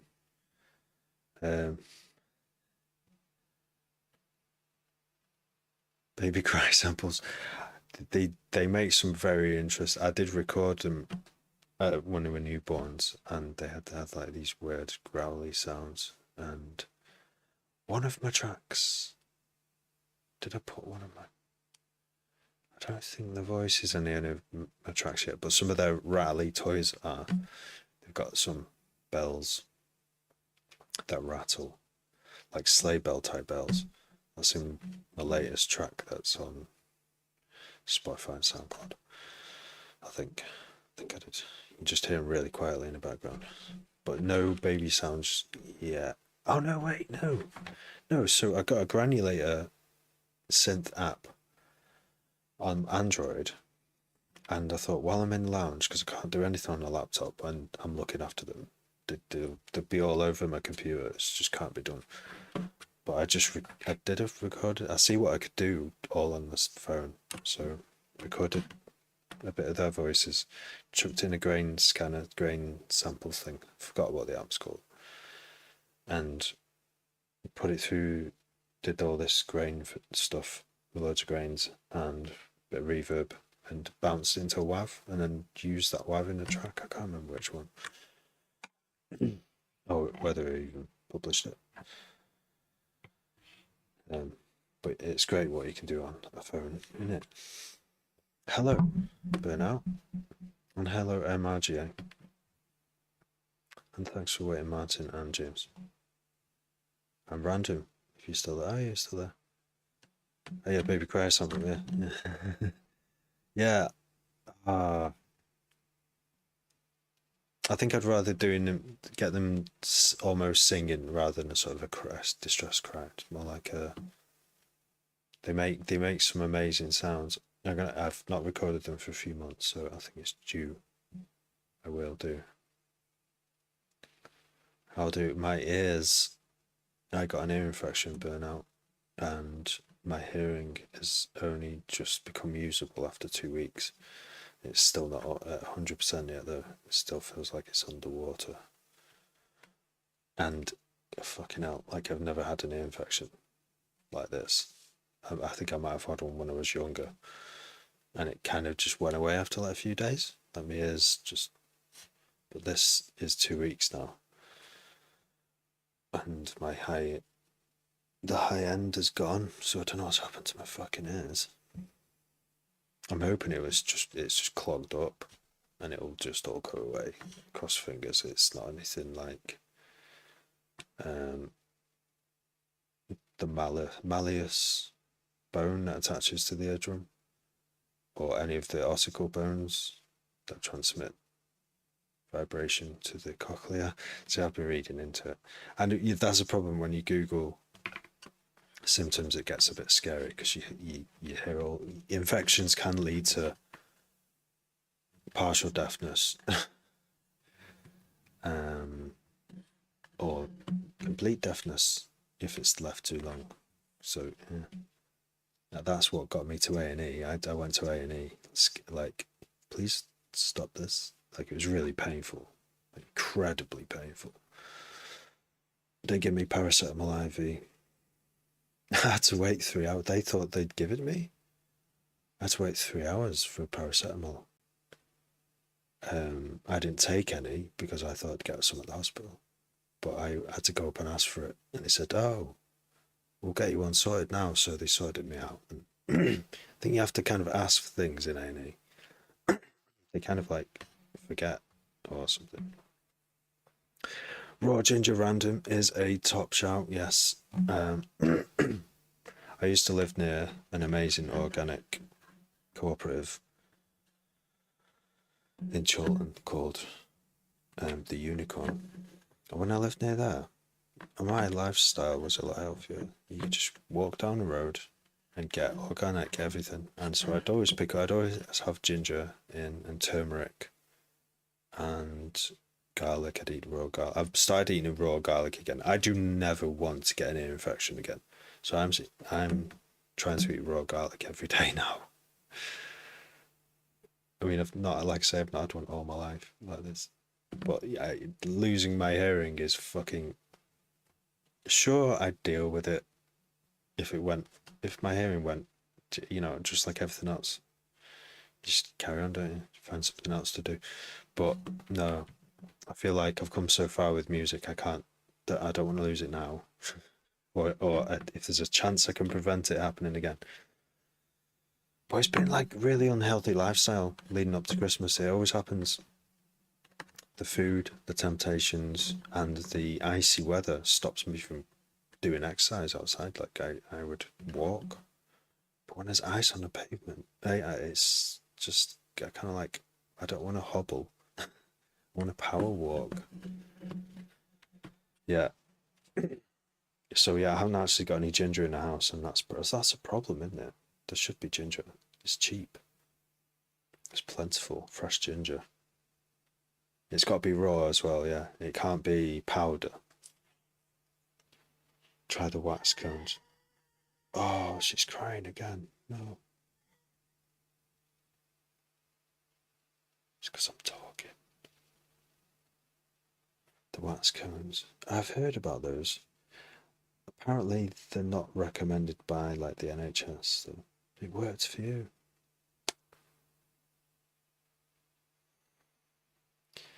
I'm going to see if it's not gone in 2 weeks, and there's like another week and a bit left. I've been told to go back to the doctor, and they can point a thingy in my ear and is it otoscope and see if there's any problem like that. If it is a wax on this side, on the outside of the eardrum, she'll hopefully just say like use olive oil or whatever. There's like loads of like nice simple treatments. But I think it's on the inside. I think that's the infections occurred in the middle ear, which is on the other side of the eardrum, the inside, because they use station tubes, which when you go blow your eardrums, there's like behind your sinuses, there's two holes that go into your ears called the eustachian tubes, eustachian tubes. And the doctor said to me, they're really sticky right now. That's why, or they have been, and that's why the pressure had built up. So it was an infection that made them really sticky, and then the pressure had just gone in and not gone out. So my eardrums were like super painful, mega painful. One ruptured and started leaking. Yeah. I don't know where I said it. There was like some things that are okay to try, but it is sort of, I can't remember whether it was NHS, but it was recommending not to do. It said that there were like risks that come with ear syringing, and that the candles are not known. They're not like recommended because it may or may not work. I mean, it sounds like there's not any risk in doing it anyway. But I think the first thing I'll try is oil or airdrops, to like soften any wax, if there is any wax. I don't think there's any. Like say, this was all fine. My ears, outer ears, have been pretty good at regulating themselves, and I clean the outsides of them and stuff. But this is because of this infection that happened. I was given antibiotics, so I think this is something that's not so easy to. The treatments for it are actually, one of the treatments is putting grommets in your ears, like little, making holes in the eardrums and letting it all pour out. Because there's no other way of getting it out otherwise, unless you can open a eustachian tube, which I can now. Mine tubes are working now after like it's about a week that they were closed. Absolute buns. in a pulka. Absolute buns, mate. Right. So, a natural remedy, right? They don't make any money if they heal you. Yeah. Well, see, I'm a supporter of the NHS. They, if it's run properly, there's no private profit involved, so there's no one making money anyway, apart from a salary going to work to help run it, and that's why it's best to have a publicly run health service. And there's some people in power who'd love to privatize it because they can make some money off it. Then those people are evil, and I've been a lifelong fighter for a public NHS because so many governments have tried to privatise it or try to privatise parts of it, and it's all a money grab, and it's taken away from us just so they can make money, just so they can make an easy million,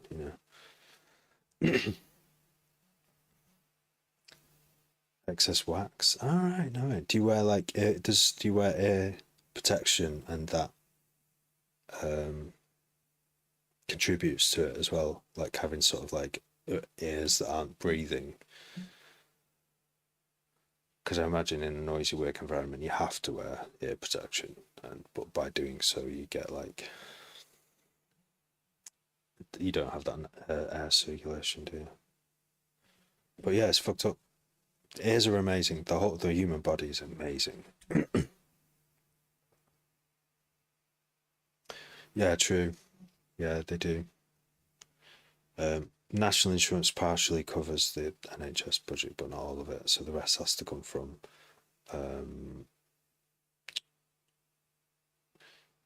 well, it depends how you look at it, doesn't it? Partially from taxes, partially from just literally printing money. And there's an inflation rate that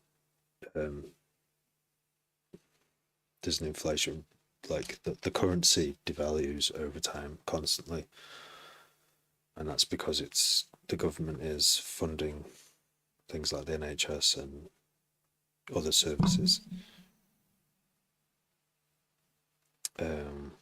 But yeah, I think a free to use healthcare it's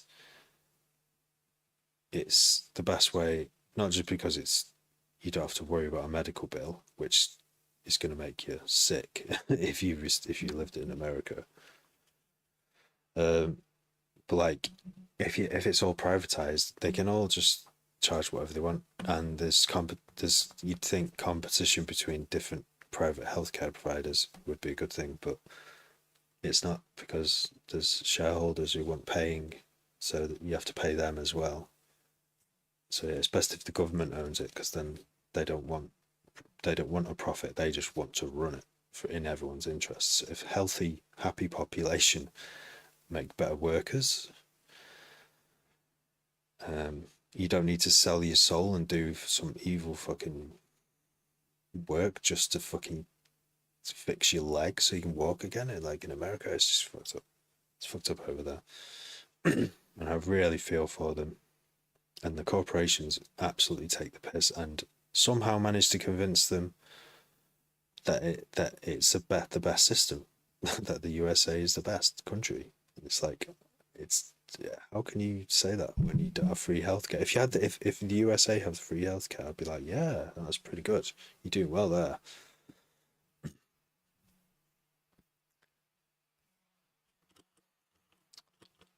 So,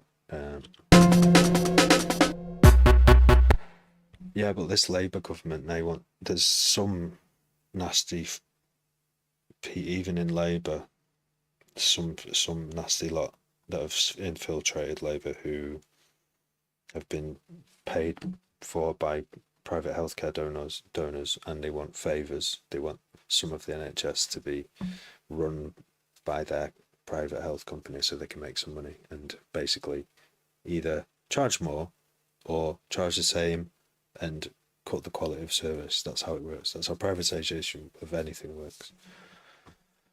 Oh, don't talk BlackRock, man. When is this evil gonna fucking stop taking over the West? Like, this is why I like countries like Russia and China, because they're like actually have some power to oppose the power of the West. Like, I don't. And they're out of control. The US is out is it's insane. It's insane what they do. The corporations, they just want they want to own the whole world, and they don't care if they kill loads of people to do it. They don't care about anything. They just want to keep seeing their investments rise and rise and rise. They don't care what cost to the earth and us. And that means our NHS is trying to be bought out by American companies. They think they can just come over here, pay off a few of our MPs and the media, get them all talking heads on the media saying, "Oh, I think a private NHS is actually going to be a good thing." It's really convincing people. People just watch the TV and they just go, "Yeah, I suppose it might be." And then you've got the situation we've been in with the NHS now for 14 years, whereas the waiting lists have gone up to 18 months for some treatments. That's ridiculous. Underfunded. Starmer and BlackRock. I mean, Starmer's had meetings with the CIA, hasn't he? He was the chief of justice while Julian Assange was in jail as well. He's an establishment shill. He's but I'm still glad that it's better having. We should just fucking get rid of all of them, right? But it's still better that Labour's in power than the Tories, right? The Labour is still doing some dodgy fucking things that, like, I couldn't vote for them, even though it was like to get the Tories out. I still just couldn't fucking do it. I think I tried to do it, but I couldn't because my postal vote didn't come through and stuff. But we need to get off this two-party system. It's going like America. We need to get like a European system where you can just vote for a party, and no one has overall share of parliament. Nothing ever gets voted through because no one can agree on anything. That's how it should be.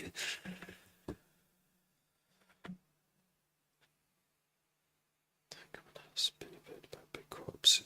Oh, nice. Yeah. That's what James. Starmer as a kid with Jimmy Savile. Starmer as a kid with Jimmy Savile.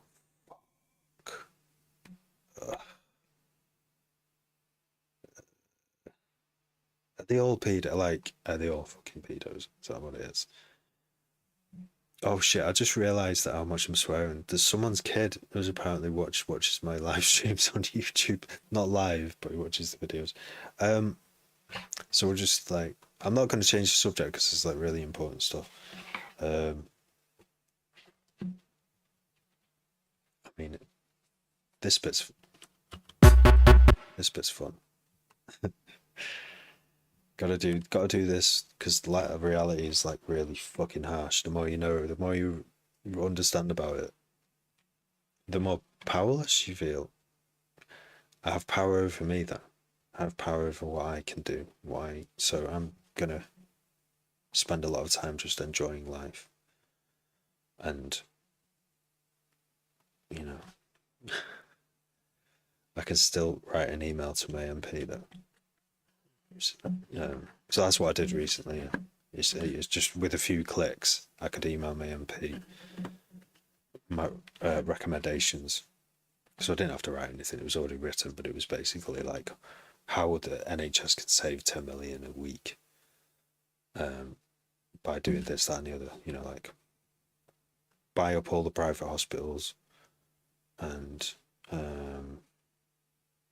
yeah, just no more PFI contracts and all this stuff that we pay private investors for when we don't need to be doing it. Because they're like that, they've got mates in power who can give them the contracts. Cronyism, it's called. Oh shit! So this live stream was never meant to be politics. There was no. I was just like, no, this is music, pure music. But I've just been in hospital and had to wait. It wasn't that long actually. It was about 4.5 hours until I left. It's not that bad. I'm never going to go private to cut down that time. The NHS is amazing. It's just been abused by government. This country can easily afford to fund it properly and restructure it and not pay private companies. But I will. It's a very strong point in the NHS. I will talk about it and push it because and the corporations will always be on the other side forever, trying to get a slice of it. So we've always got to be on this side, saying no, and that means me talking about it right now.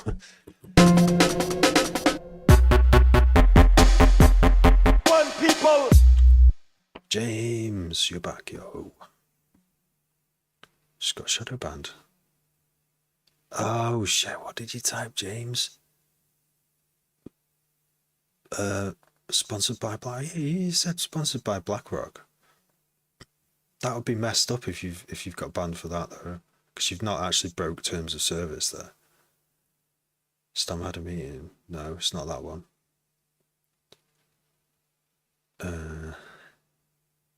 Faded by big hopes. Yeah, I can't see any terms of service breaking there.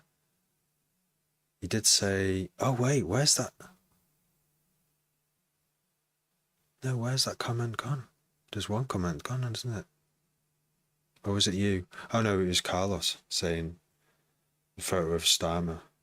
But that's, again, not bannable either. Speak no evil, monkey. Didn't come up in the live chat. Oh, that's even more dodgy. Did you call someone a nonce?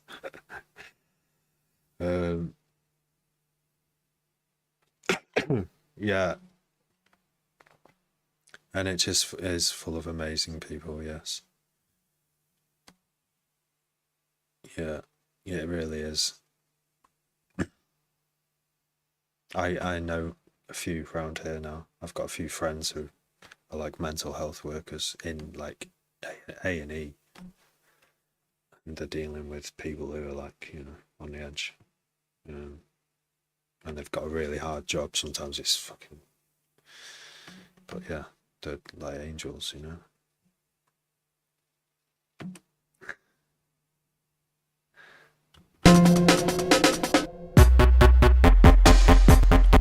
But yeah, I like this now. This minimal. It was hard to let go of the other one though. This snare, I don't know if it sounds a bit too, you know what I mean? It sounds like I think I am. My favourite thing to watch on YouTube is like Astrum, Scott Manley, and that kind of thing. Sabine Hofmeister.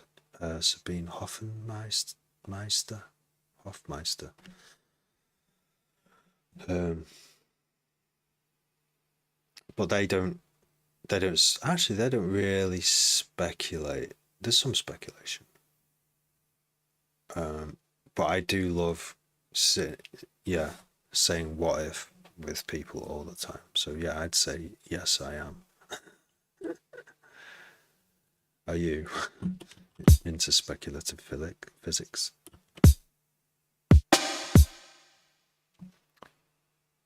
Is there too much reverb? Let's without reverb. Ooh.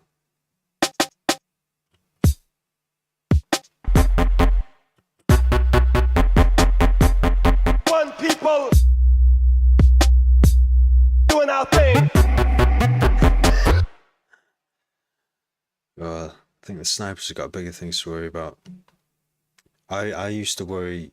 This is why I stopped smoking actually, because I used to worry about people coming to the door, like disrupting my music projects. That would really, really hurt me.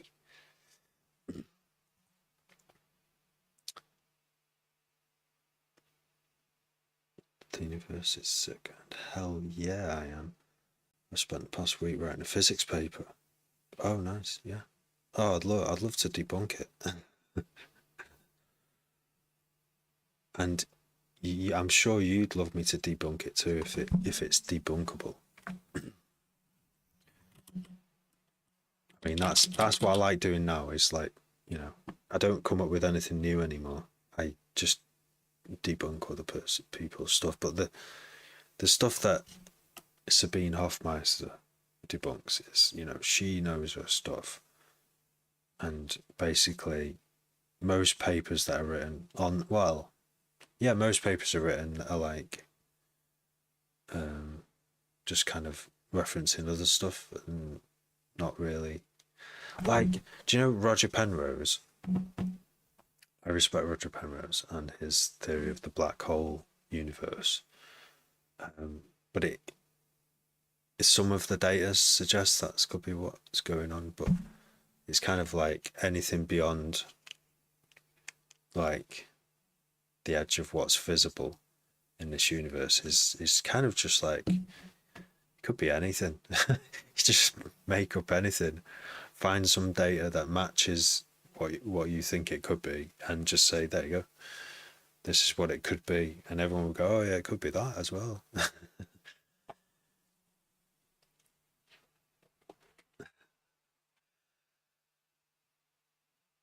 I would love it to be debunked. However, the whole paper is based on a particle that we haven't seen yet. Oh, right. Absolute mad lad made it to my reference list. Oh, you mean Roger Penrose? That mad lad. Roger Penrose is, yeah, he is a madhead. He just sits there, doesn't he? Talks like pretty fucking confidently, but backs it all up.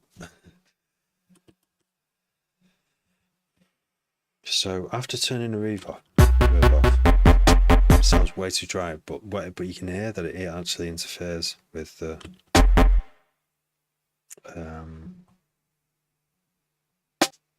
it's occupying the same frequency. Unless I move it there. One people. That doesn't sound right. So what am I going to do about that? This was another problem, another mixing issue that I wasn't aware of until I muted the funky drummer. So there was actually layers of mixing problems here. One people. One people. So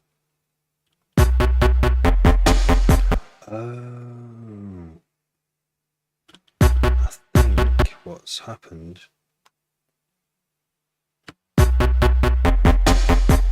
there was a side chain and it's controlling that snare, so it dips on the snare, but it's disappeared. It stopped working, and for some reason it's pointing at something called a chew, which is up there. Does this? It's still a bit buggy, this Duck Buddy. So we want strutter kit. We're going to sidechain. We're going to make that to get the snare off it, which is that, and then we're gonna. That's gonna. Oh wait a minute, that's the wrong track.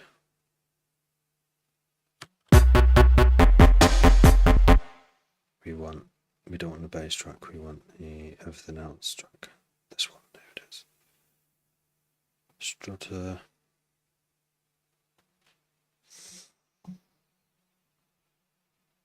Just its high end. Just a big what if, yeah. I like it though. It fits. It does the Roger Penrose black hole universe and possibly continuous forever universes before it. Just like black hole after black hole. I do like it. It kind of solves the where did it all come from. Hi Toby. Oh, I haven't listened to your track. No, I haven't listened to your track, have I? I don't think. I was going through and before I started the live stream, I listened to a few tracks and I didn't look in my bloody email, did I? So I'm sorry. I'll listen to it tomorrow. I can hear enough to do this. I can hear rhythm. I can hear beats. I can hear most sounds. I just can't hear above 9 kilohertz, which is a bit annoying. The breath kind of sounds. But I've got all my energy back, and I'm just hoping that in another sort of 12 days my hearing goes back to normal. Otherwise, I've got to go and see the doctor again. But thanks. How are you doing? Tachyons. Block universe theory. I've not heard that. I don't think I know that one. I mean, I know you have the Planck time, which I can't quite get my head around yet. There's like a smallest amount of,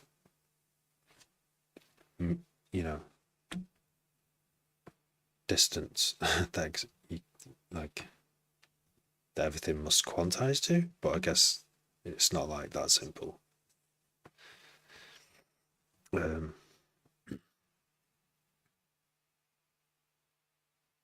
All right, okay. Yeah. Not hearing people's voices has got to be the worst thing. There was like 1 or 2 days where I couldn't hear what people were saying, and that was really, really tough. If they spoke right next to my ear, and I wasn't chewing anything, because I was sat at the food over the table chewing, and I had to stop chewing every time I wanted to hear someone. I'm like, this I had to get like a transcribe app on my phone, and it did. It's pretty good, but some words it doesn't get, and it just comes out with like monkey apple tree or something.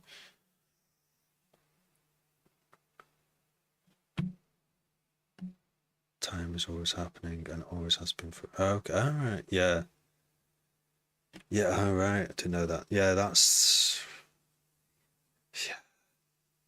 You just assume that, but for time to happen, something always has to move. So I'm just assuming that there's always something just moving. Something that there only has to be one thing moving towards another or away from another thing. Oh, have you? Oh, really? Oh my God, you've got the same thing that I've got. Have you been to the doctor, Toby? Go to the doctor. If it's really bad, go to A&E like I did, because mine was really painful. Yeah, because I can, like at night, one of the shitty things that's at night for me at the moment is I can't, it's like, I've got tinnitus, so I can hear my tinnitus really loud at the moment, and my heartbeat kind of must be pushing on something, so it kind of it's like a beat. It's like a sidechain bass. Heartbeat's like a boom, and then the bass goes. It's really annoying. It's hard to sleep. But yeah, I oh no. Have you had that before? Have you had ear infections before? Because I haven't really.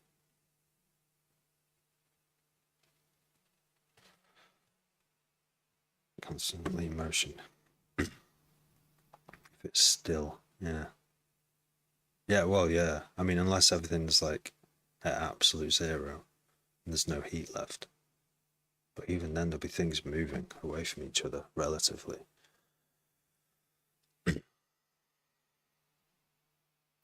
Right, Tim. Only Tim. Party people. I've got some parties coming up.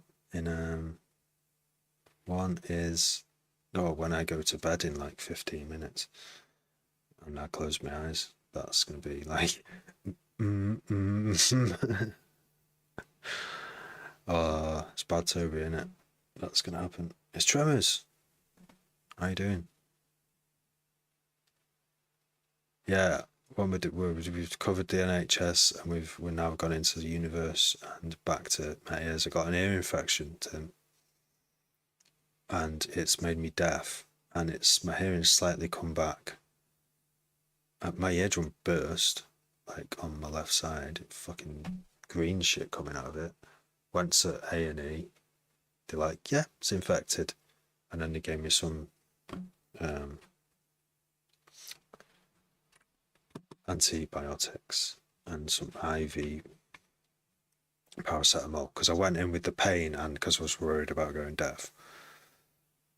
The pain was fucking staggering behind my ears. I thought I had because behind bones can get infected and then you can go deaf. So I was like, I'm going to hospital. I'm definitely going to A&E now, right now. Yeah, perforated eardrum on my left, and I think it did heal up after 72 hours. It just had some of the pressure went. But yeah, I can't hear anything over 9 kilohertz, and everything sounds a bit like I've got loads of wax in my ears, which I haven't on this side. But on the inside, there's mystery shit going on. I'm just hoping that my malleus bone, which attaches to the eardrum, isn't broken, or there's surgery to fix it. But I just hope that in 12 days it goes away. Cross fingers and it's not something more serious. Had a name change. Nice. Only Tim. It's pretty good. Eardrum. It's a different kind. It was.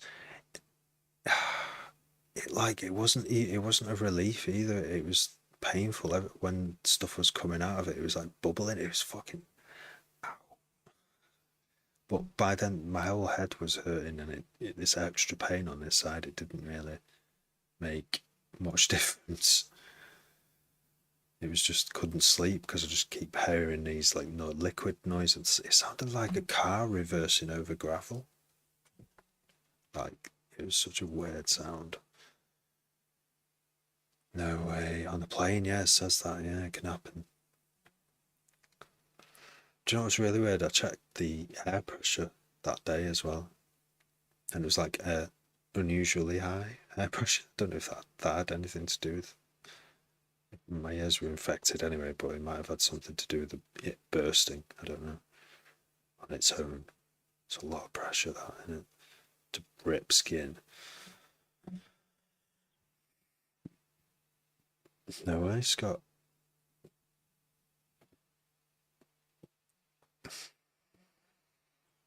A spider nesting in her ear. What? I hope it's not that, because it sounds like something's moving in there. I think the doctor would have seen it though, and the triage nurse and the other doctor in the hospital. Fucking hell. Did they get her out? Did they get it out? I've always worried about that spiders moving in. You just hear little sounds in your ear. You're like, is that just wax and hairs, or is it a bug? And it's like that, eating in your ears. Oh, that's grim. Earplugs at night, fucking hell. They didn't find it at first. What if that's where my infections come from? Well, no, I had a cold. A really. It was probably that flu that was going around. I just didn't think it was flu because I didn't get achy bones, but I got everything else. Like a cough, a 3-week cough. It went throat. It was on the top of my chest was where I felt it first. It was just dead tight for a few days before I even started coughing. And then it kind of went to my throat behind my sinuses, and then it moved to my throat a bit, and then into my nose streaming with a cold, and that's what it felt like a cold. And then I just had this cough after that, and then my ears. So yeah. Christmas was a fucking write-off. New Year was a write-off as well. I was in bed by 8 for the first time, I think. Spider uses wax to wall itself in. That's so grim.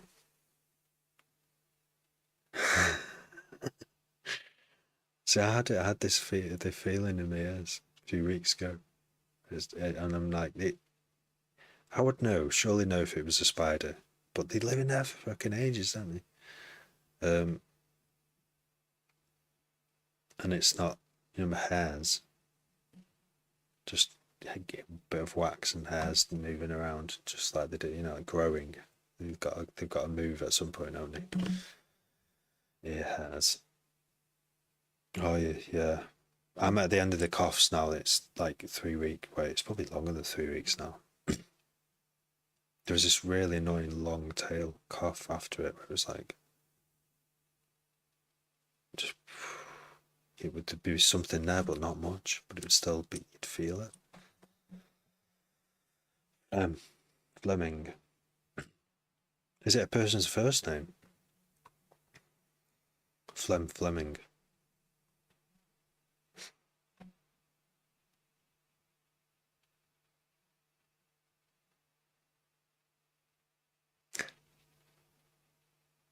Really? What, are you on a PC? A month? Oh shit. Oh. I think this is the reality of, like, colds and flus probably are going to get worse, but over like the years, because it's like, because of all the way the world is. All right. Why does it say? Oh right. So you just type phlegm. So is that not on your screen, Toby? Is that not on your chat window?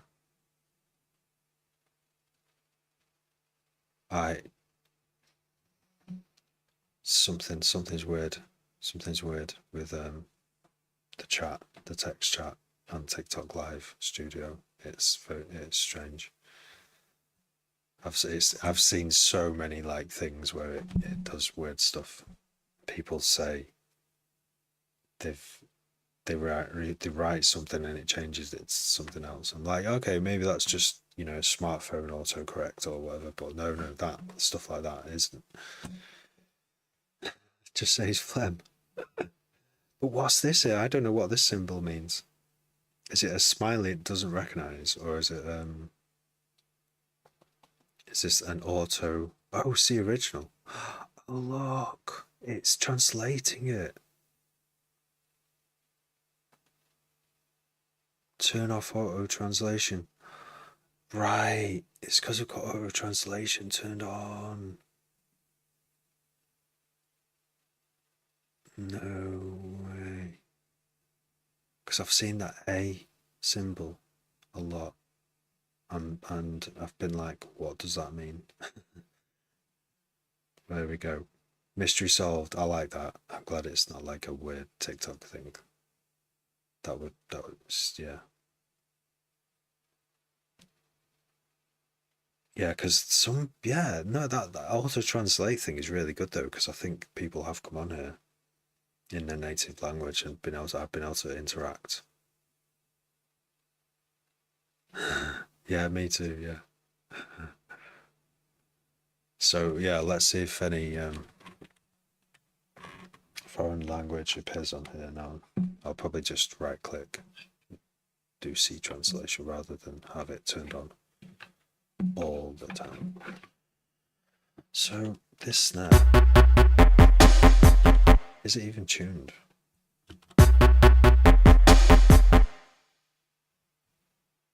Or are we doing a dip? Do the dip. Duck. Do the dip, duck.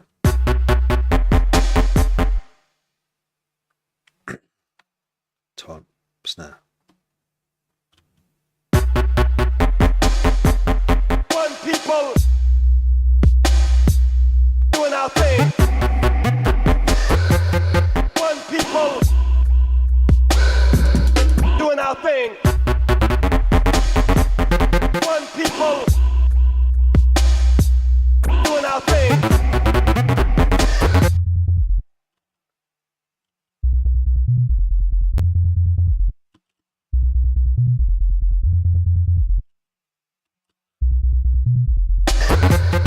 One people doing our thing.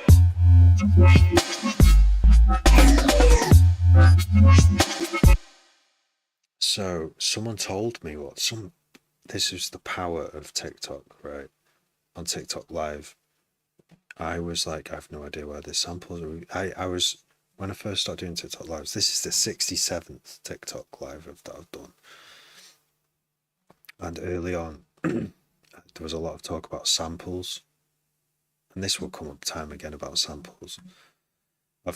I had to get over my fear of using samples because of copyright reasons and just make art. Yeah, don't let anything stop you.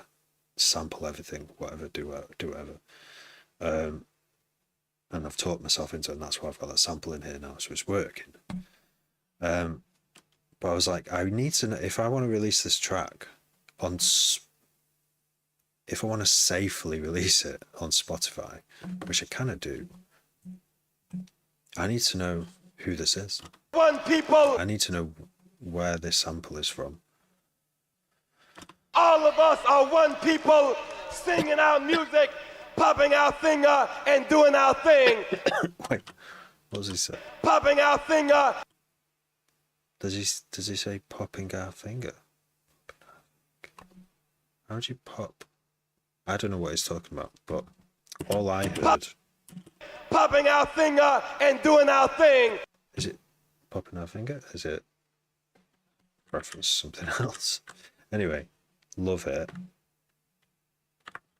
But I need to know who it. So, and where it's from is this sample pack I got of Soulseek. And it's called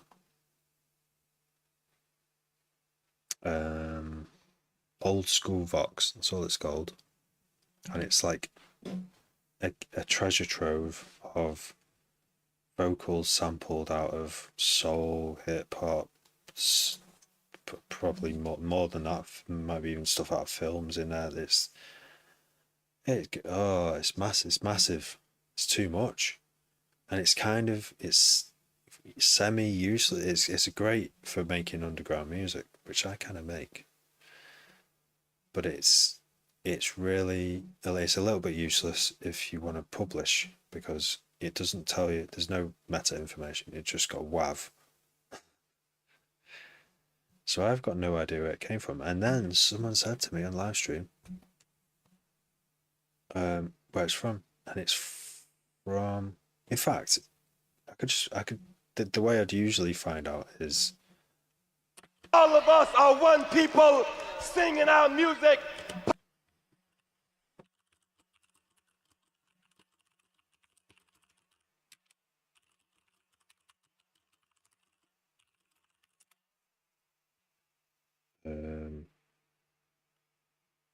because I did write down where it was from. I know I've got it somewhere. Doing our thing, give yourself a... no. This is how I usually find out, by just like Googling it, but it's not there, is it? So the other place I did write it down is... it's in one of these.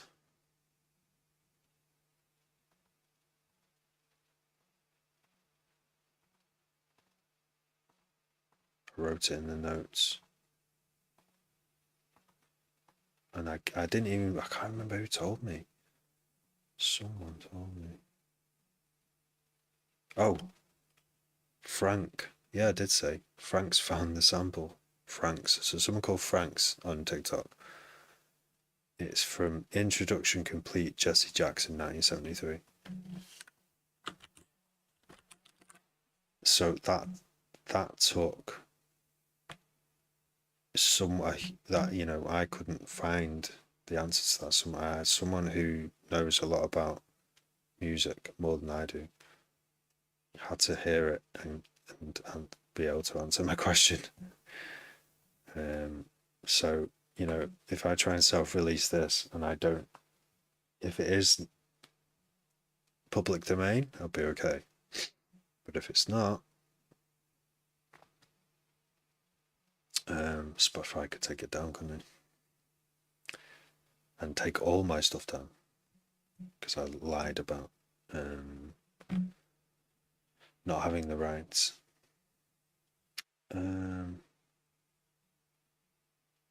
So is this? It was sampled in 235 tracks. Oh my god. Songs sampled by Jesse. Oh no, songs that sampled Jesse Jackson. Yeah, 234.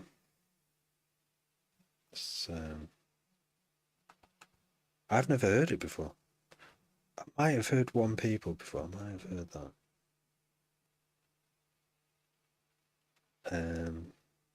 But I need a quick answer of, can I get away with using this in spite with publishing this and without a comeback? Because 234 other records have.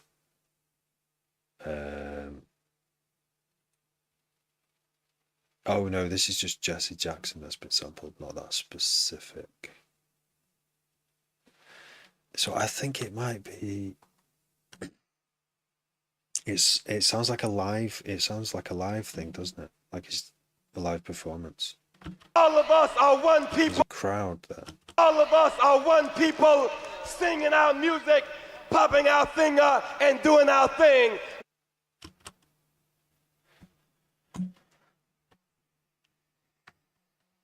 Don't know what to do. This always, yeah, but like I say, I don't let it get in the way anymore. I'm not letting it get in the way of finishing this track. I'm not going to do any hesitations. It's going to stay in there. And if the copyright lords say you can't use that, and you have to pay us £1,000, I'll be like, okay, I'm just going to release it on YouTube then.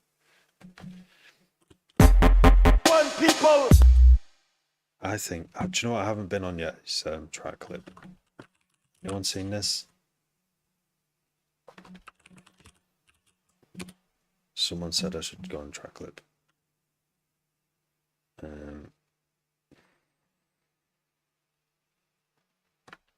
Jesse Jackson. Oh, that's not metronome. That's not Jesse Jackson, is it? So, okay, not track clip then. Track clip, it's not the one. Yeah, I mean, this is it. The way music used to be released was not on Spotify. It was on vinyl records, and they'd press 500 records. No one's going to chase them, are they? Jesse Jackson's record company isn't going to chase a UK underground producer label for this much use of a live sample of a live performance. But in this world where it's AI, not AI, like everything that can be scanned, what's it called now? Content ID, YouTube call it. Then it could happen, couldn't it? It could happen. So it's like a gamble.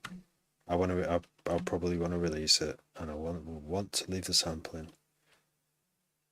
The best thing is if I release it and then Jesse Jackson's estate emails me saying, "You're making money from our." They probably won't sound like they're from the north of England. They'll probably sound American, and they'll say in an email, so you won't hear them anyway. You've made £100 of you've made 100,000 listens on Spotify. So can we have some money, please? All of it. And I'll be like, yeah, go on then. You can have all of it. I don't care. You can have all the revenue from this track. Doesn't bother me. Like the Verve, you know, the Verve Bittersweet Symphony, the sample, the string sample in that is from the Rolling Stones. I didn't even know that. And the Rolling Stones put a legal claim in, and all the royalties from Bittersweet Symphony go to the Rolling Stones. The Verve don't get cut at all. Imagine being the Verve. Be gutted, wouldn't you? But that's only because it's like it was such a big hit that it becomes like a bit bitter. It's a bit bitter. Sweet because, you know, they probably got loads of gigs off the back of it.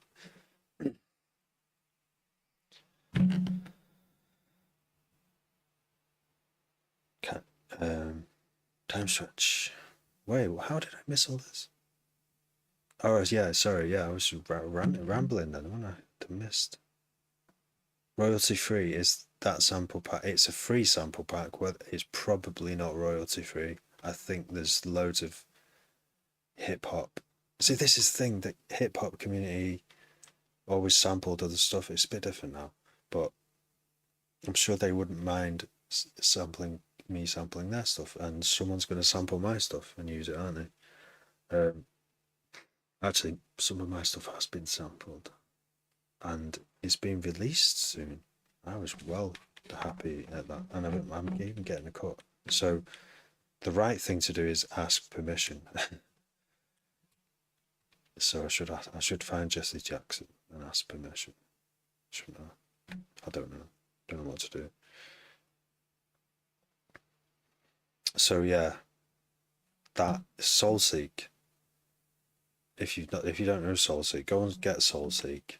You get anything on there, music wise, and type in old school Vox, VOX, and hopefully it'll still be on there, or someone will have it, because I've not got my Soulseek loaded. Oh, I don't think it's set up right on this computer at the moment. So if you change it from the original sound, then it's yours. Prodigy did it. Prodigy surely. Wait, what's their fate? They use so many samples.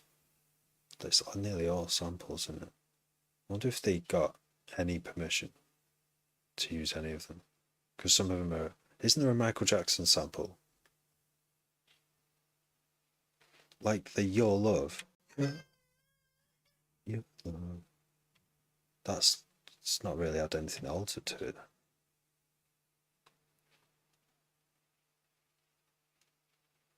No one's wants copyright, yeah.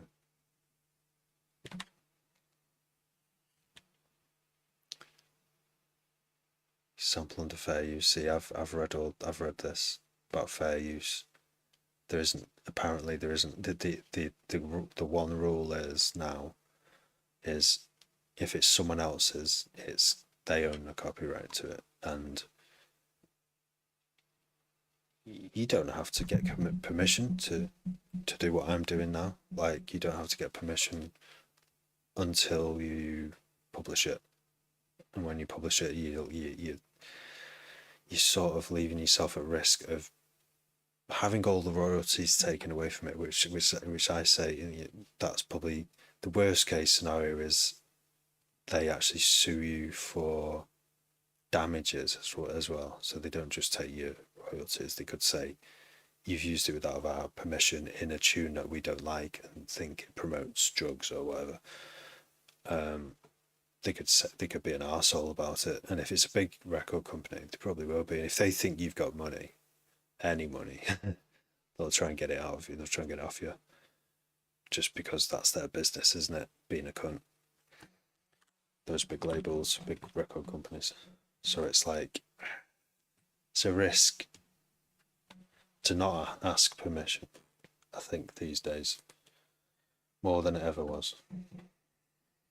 But like I say, I'm not scared of putting this on Bandcamp. I'm not scared of putting it on YouTube.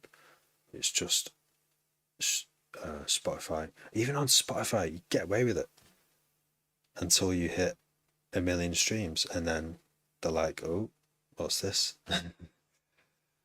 So it's like, what do you do? Take the risk. Bang it all up. Put it all up there. Make 5 changes. Okay. See, I've chopped it. There's a couple of changes because I've chopped it. But yeah, I think it's a myth. It's about copyright. Someone else's material. The laws are a bit. They are kind of like say, they're kind of more certain the more money you've got. If you've made loads of money from, if I make loads, if this streams 1 million streams, then I will expect to get emails through saying you've used our copyrighted material.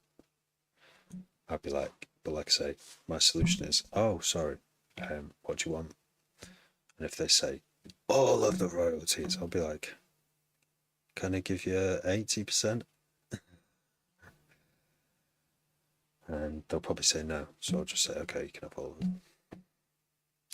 From what I've read, that's what will happen. But music attorneys, lawyers will say, just get permission. Just try and get permission first. So I'm going to try that. Because they might do it for a nice little deal. They might just say, yeah, you can use that. Just give us 15% or 10, 20%. I don't know. If it all goes wrong, I'm sorry, Miss Jackson. I am for real. Never let it make your daughter cry. Yeah, I could do that. I'll just send them a voice note. Santiago, sir. I'll start studying musicals school academy next. You got any advice? I think that's why you're going to the school, because they'll have all the advice by the sounds of it. When I went to music college, well, I went to college and did music technology. They were music people who were the tutors, were also had their own music projects independently. They'd obviously get the privilege of using this college studios probably a bit more than for free and stuff. Any advice? Enjoy it. Turn up for lessons. Don't get high all the time and not turn up and miss lessons, because college courses cost money, and you want to pass. You want to get like better than a pass. So you want to do really well in the course, whatever the course is. Even if you don't like it, I think you should still do it.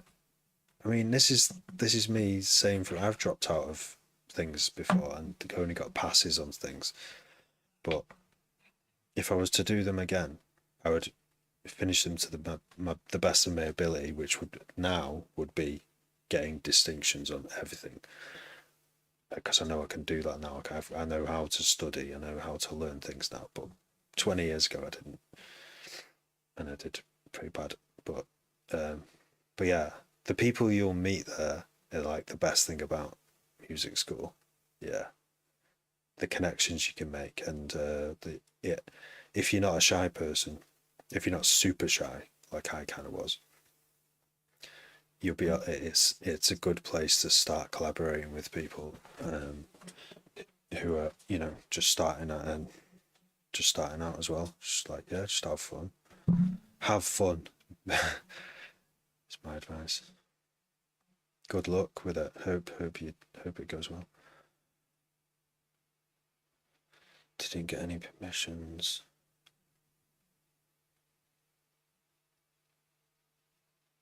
Do James hype AI the vocals, because then technically copyright doesn't apply. I know, but this is what happens. Is that I know there's that one technique of not before AI is you would get people to re-perform samples to try and make them sound exactly like the samples, but they'd be their own recordings.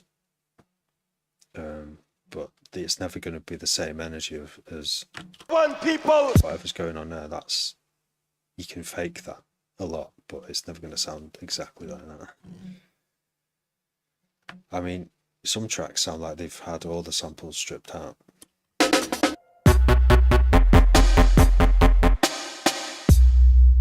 would sound like this. I don't think that's an option for me. It takes the energy away. It's a degree, and the best advice I can give is don't, unless you want to learn music business. Interesting. So I did music technology, and that was just technology, and then the year after that they changed the course, so it was technology, and I think it was more theory as well. I can't remember, but it would have been good for me to actually learn some business as well. Oh yeah, well, yeah. See, YouTube content ID doesn't always catch everything though. Like I could use like a one-word Madonna sample, and content ID wouldn't catch it, but a Madonna fan, Grass, would tell the record company or Madonna, and Madonna would be like, "I want my cut." The internet is your friend, yeah. Oof, it is. It's a powerful tool, very powerful tool, and apparently gets more powerful as time goes along.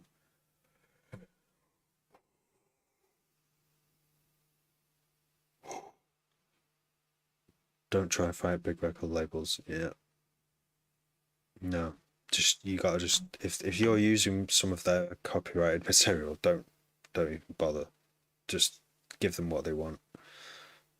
I mean, just say, maybe you just want 80%, but at least you tried to keep some of it, your revenue.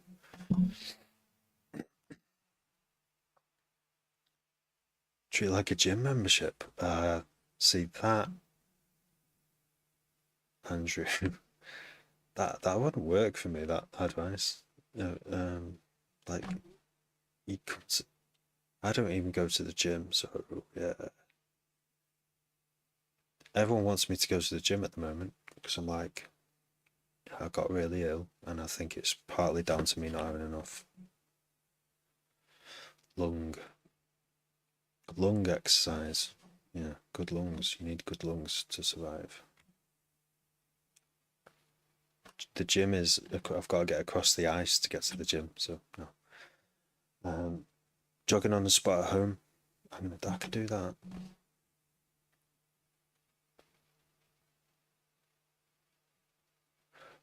James, yeah. Not James M88. See, it was good. It was like I say, it was fun for me. It was fun because I was with another bunch of producers, wannabe producers, who all turned up late and stoned, and like there were only half the course left, half the people left by the end of the year because they didn't turn up. Well, so many lessons, even the best lessons in the studio. But yeah, no, for me, seeing a studio, for seeing inside a studio and getting to go to a studio once a week, just that on its own, I think, was worth it. Even without the fun, the social fun, it's like getting to control a proper professional desk in a studio and seeing how the bit of the workflow as well with the way the sampler and the way you would use a sampler with it, and the patch bay to hook it up to a channel in the mixing desk, and how to mic up a drum kit as well. We learned things like that. I that's why I wish I did the 2 years after the first year, but I didn't.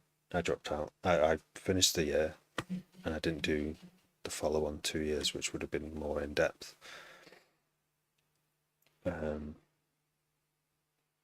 But it didn't kill my passion, but I can see how it would kill people's passions. I think it's probably a good thing about doing courses, really, is that you kind of get to, if you've still got the passion after doing it, then it's probably something you'll want to do. But if it has killed it, yeah, I can think of plenty of people who couldn't fucking be asked in turning up for the courses who don't make music now. Like, yeah, definitely not. Yeah, if you survive it. But I don't think it kills your passion. I think if you've got a passion, you can't kill it. Nothing can kill it. There's something that's in you from a young age. There's like a passion for a few pieces of music that you heard when you were younger, and you love them so much that you kind of want to recreate them all the time. That's what it's like for me, anyway. I always think of these bits of music that I heard growing up, and how they made me feel, how they made me feel better, and now I want to do the same. Now, I mean, like I've always wanted to just yeah. So that's like that, the core light shining, the burning fire inside me that keeps me going, and nothing could stop it. Nothing's stopped it so far. Might have been on paused for a bit, but I think, is this what I really want to do? And then yeah, it is. I think you should make the most of it. Yeah, even if someone's there trying to kill your passion, you just be like, enjoy the rest of it. You know, there's probably a lot going on in a college, in a school, that you can, like, I wish I'd learned more music theory at a younger age. It really would have benefited me in composition. The hearing, sorry, that took me ages to talk about that. The hearing is, I don't know if it's getting better. It's kind of on hold at the moment. Can't hear above 9K. It still feels a bit underwater. My voice sounds really muffled in my head. It's strange. I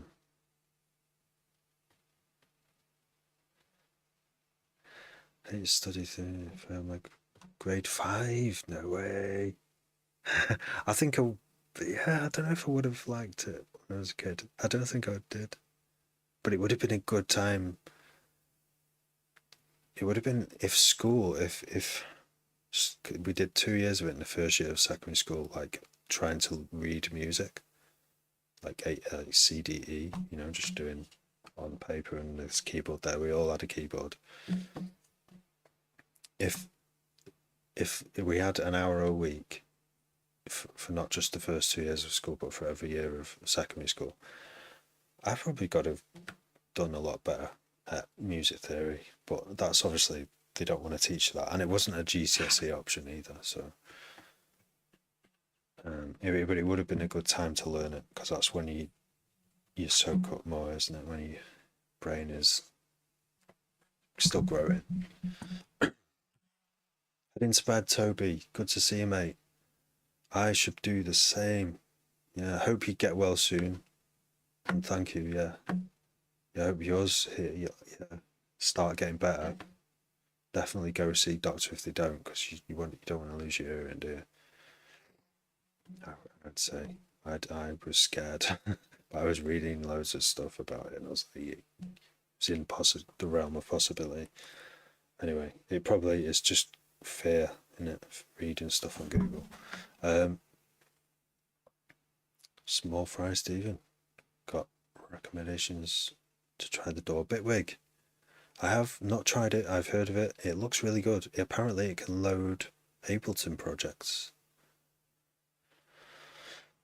because some developers left Ableton and created their own door. It sounds like I'd like to try it, because someone was saying they use Ableton and Bitwig side by side, or loaded up at the same time, and maybe do a bit of sound design in one, and then drag it across to the other, and there it works. But I'm so far into my Ableton system that I don't have any big motivation right now to have another door. But I'm not ruling it out. I might try it. Trial and error.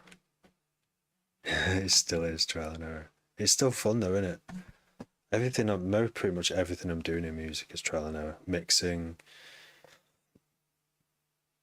you know, sometimes even like, so even if I come up with a melody in my head, it's quite hard to, if you just put melodying away in the shower in your head, and you're like, shit, I've got to get out of the shower and sort of get a little bit dry before sitting on a computer and trying to recreate this simple melody in my head without it fading or changing on the way down.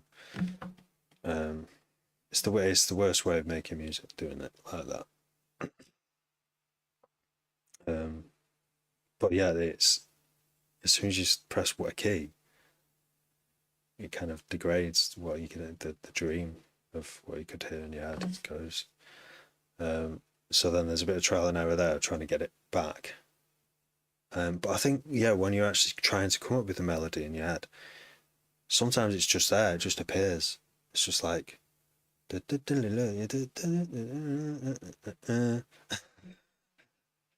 you're like, that's it, that's the melody I'm going to use. But it's like a dream because you don't know what those notes are for sure. You can't even remember the relationship between each one. So you sort of, before you even get to the computer, you sort of sequencing it in your head and trial and error in it there as well. But I imagine that if you were like a jazz pianist or a pianist on like grade 9 and it's like a language, it's just like talking, pressing the keys on a piano is just like speaking, then you're able to, in the real world, create sound vibration, create, chromatic. I'm trying to find fancy words here. I'm not trying. Key because you've got 12 notes, so that's all you got to work with, and and you might do some trial and error there, but you pretty much know what you could get away with and what sounds good with what, rather than relying on your memory. You've just got this knowledge of this key, this chord goes really well before this chord, and I can arpeggiate into the next one. And I'm aware of all these things, not all of them, all the things you can do like that, but I don't practice it and haven't practiced it. You need years and years of practice to have it like in your head like that, like talking every day. It's not impossible though. I could at this age, I could still do it if I really wanted to.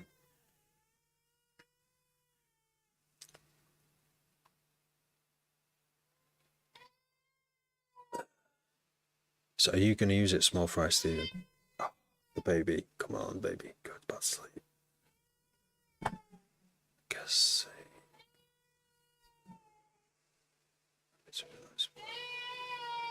Can you hear her? I want to do music for me, and that's what makes me. Yeah. Yeah. No, that's what I do. I've done it on my own ever since. It's just. Yeah. Oh shit, I've got to go.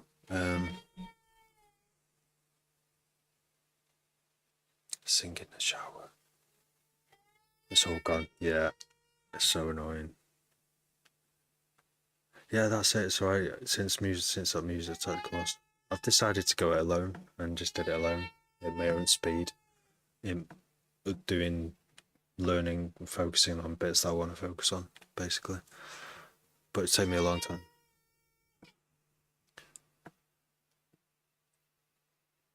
10 mic method, nice. 69 quid, alright. That's why I had to do grade 5, 6 to 8.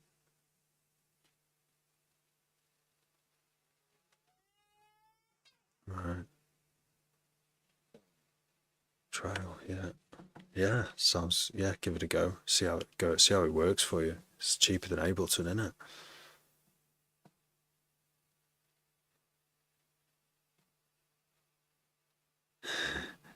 I do. Wait, I think she's stopped. If you leave her for long enough, she does like just self-soothe herself. How you doing, Elmars? Elmars Bunnis. It's an interesting name.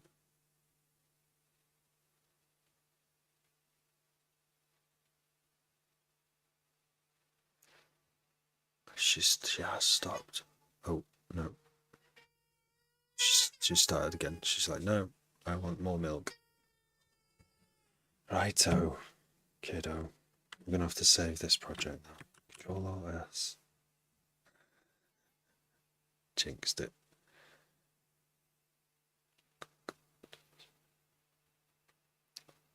Lost my totally legit copy of FL.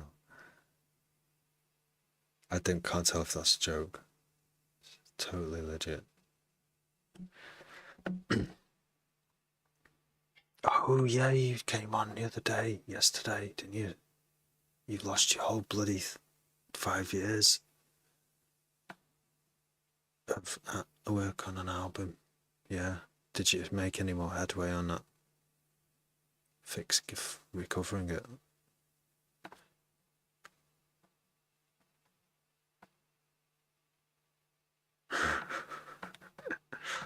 Totally legit. Oh dear. She stopped again.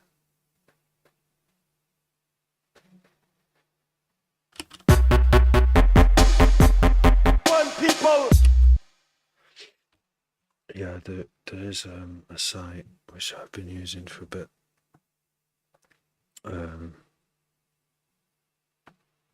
Am I allowed to say it on here? I mean, it's just for information purposes because it's like a forum.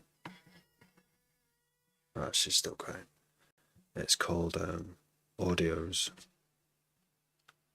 dot download. Audios with a Z.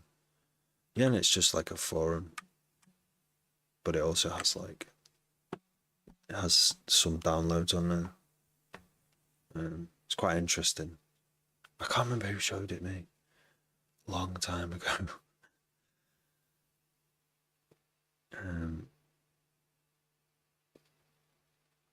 Right, but you can't do it now on Mac. It does have some Mac stuff on there.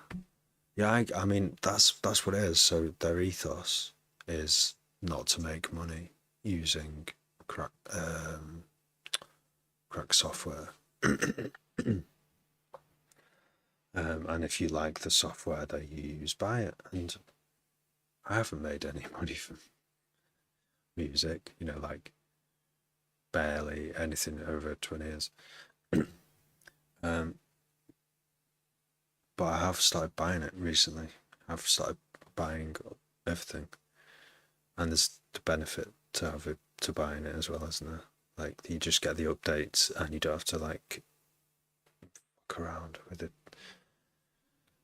installing and keygens and all that.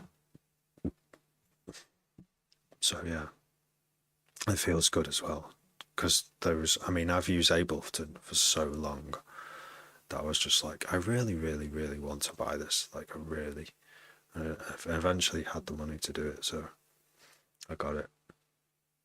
It's good. Audios.download. That's it. That's the address. Someone in the early days of me live streaming on here, they came on and they said, they told me a link to a site, and I'm like, oh, I'll have a look. And I loaded it up, and it's clearly some kind of, download site.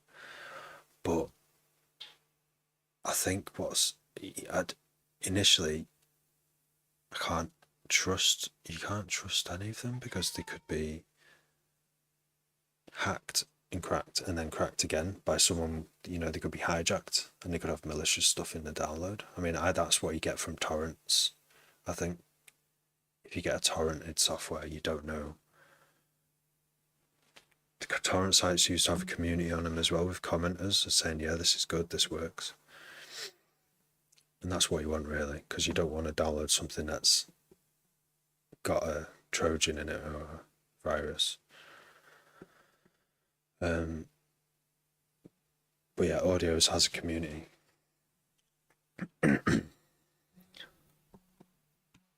Shaper box.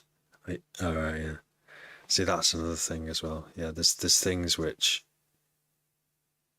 I've got a firewall, I've got a simple wall. So just for peace of mind, because I mean you can't use Ableton without blocking it on a firewall if it's cracked.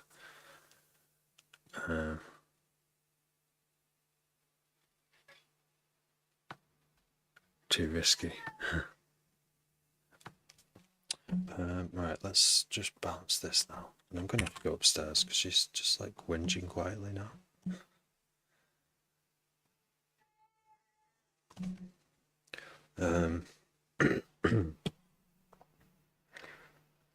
But yeah, there's like these trusted groups who do it for fun, and this sounds like there's a nice little community around them. I've always been like that about it, you know, like imagine being a creative person and there's all these tools out there and they're not physical, and you could use them. There's like tools to crack them, to use them. Why wouldn't you use them? Alright, I'm gonna have to go. She's not stopping. Alright, thanks everyone for the chat, and hope you're all good, feel better soon, etc. I shall see you LimeWire. I'll know that you're getting infected there only with LimeWire. Yeah, take care everyone. Take care. Good night. I'll be back on like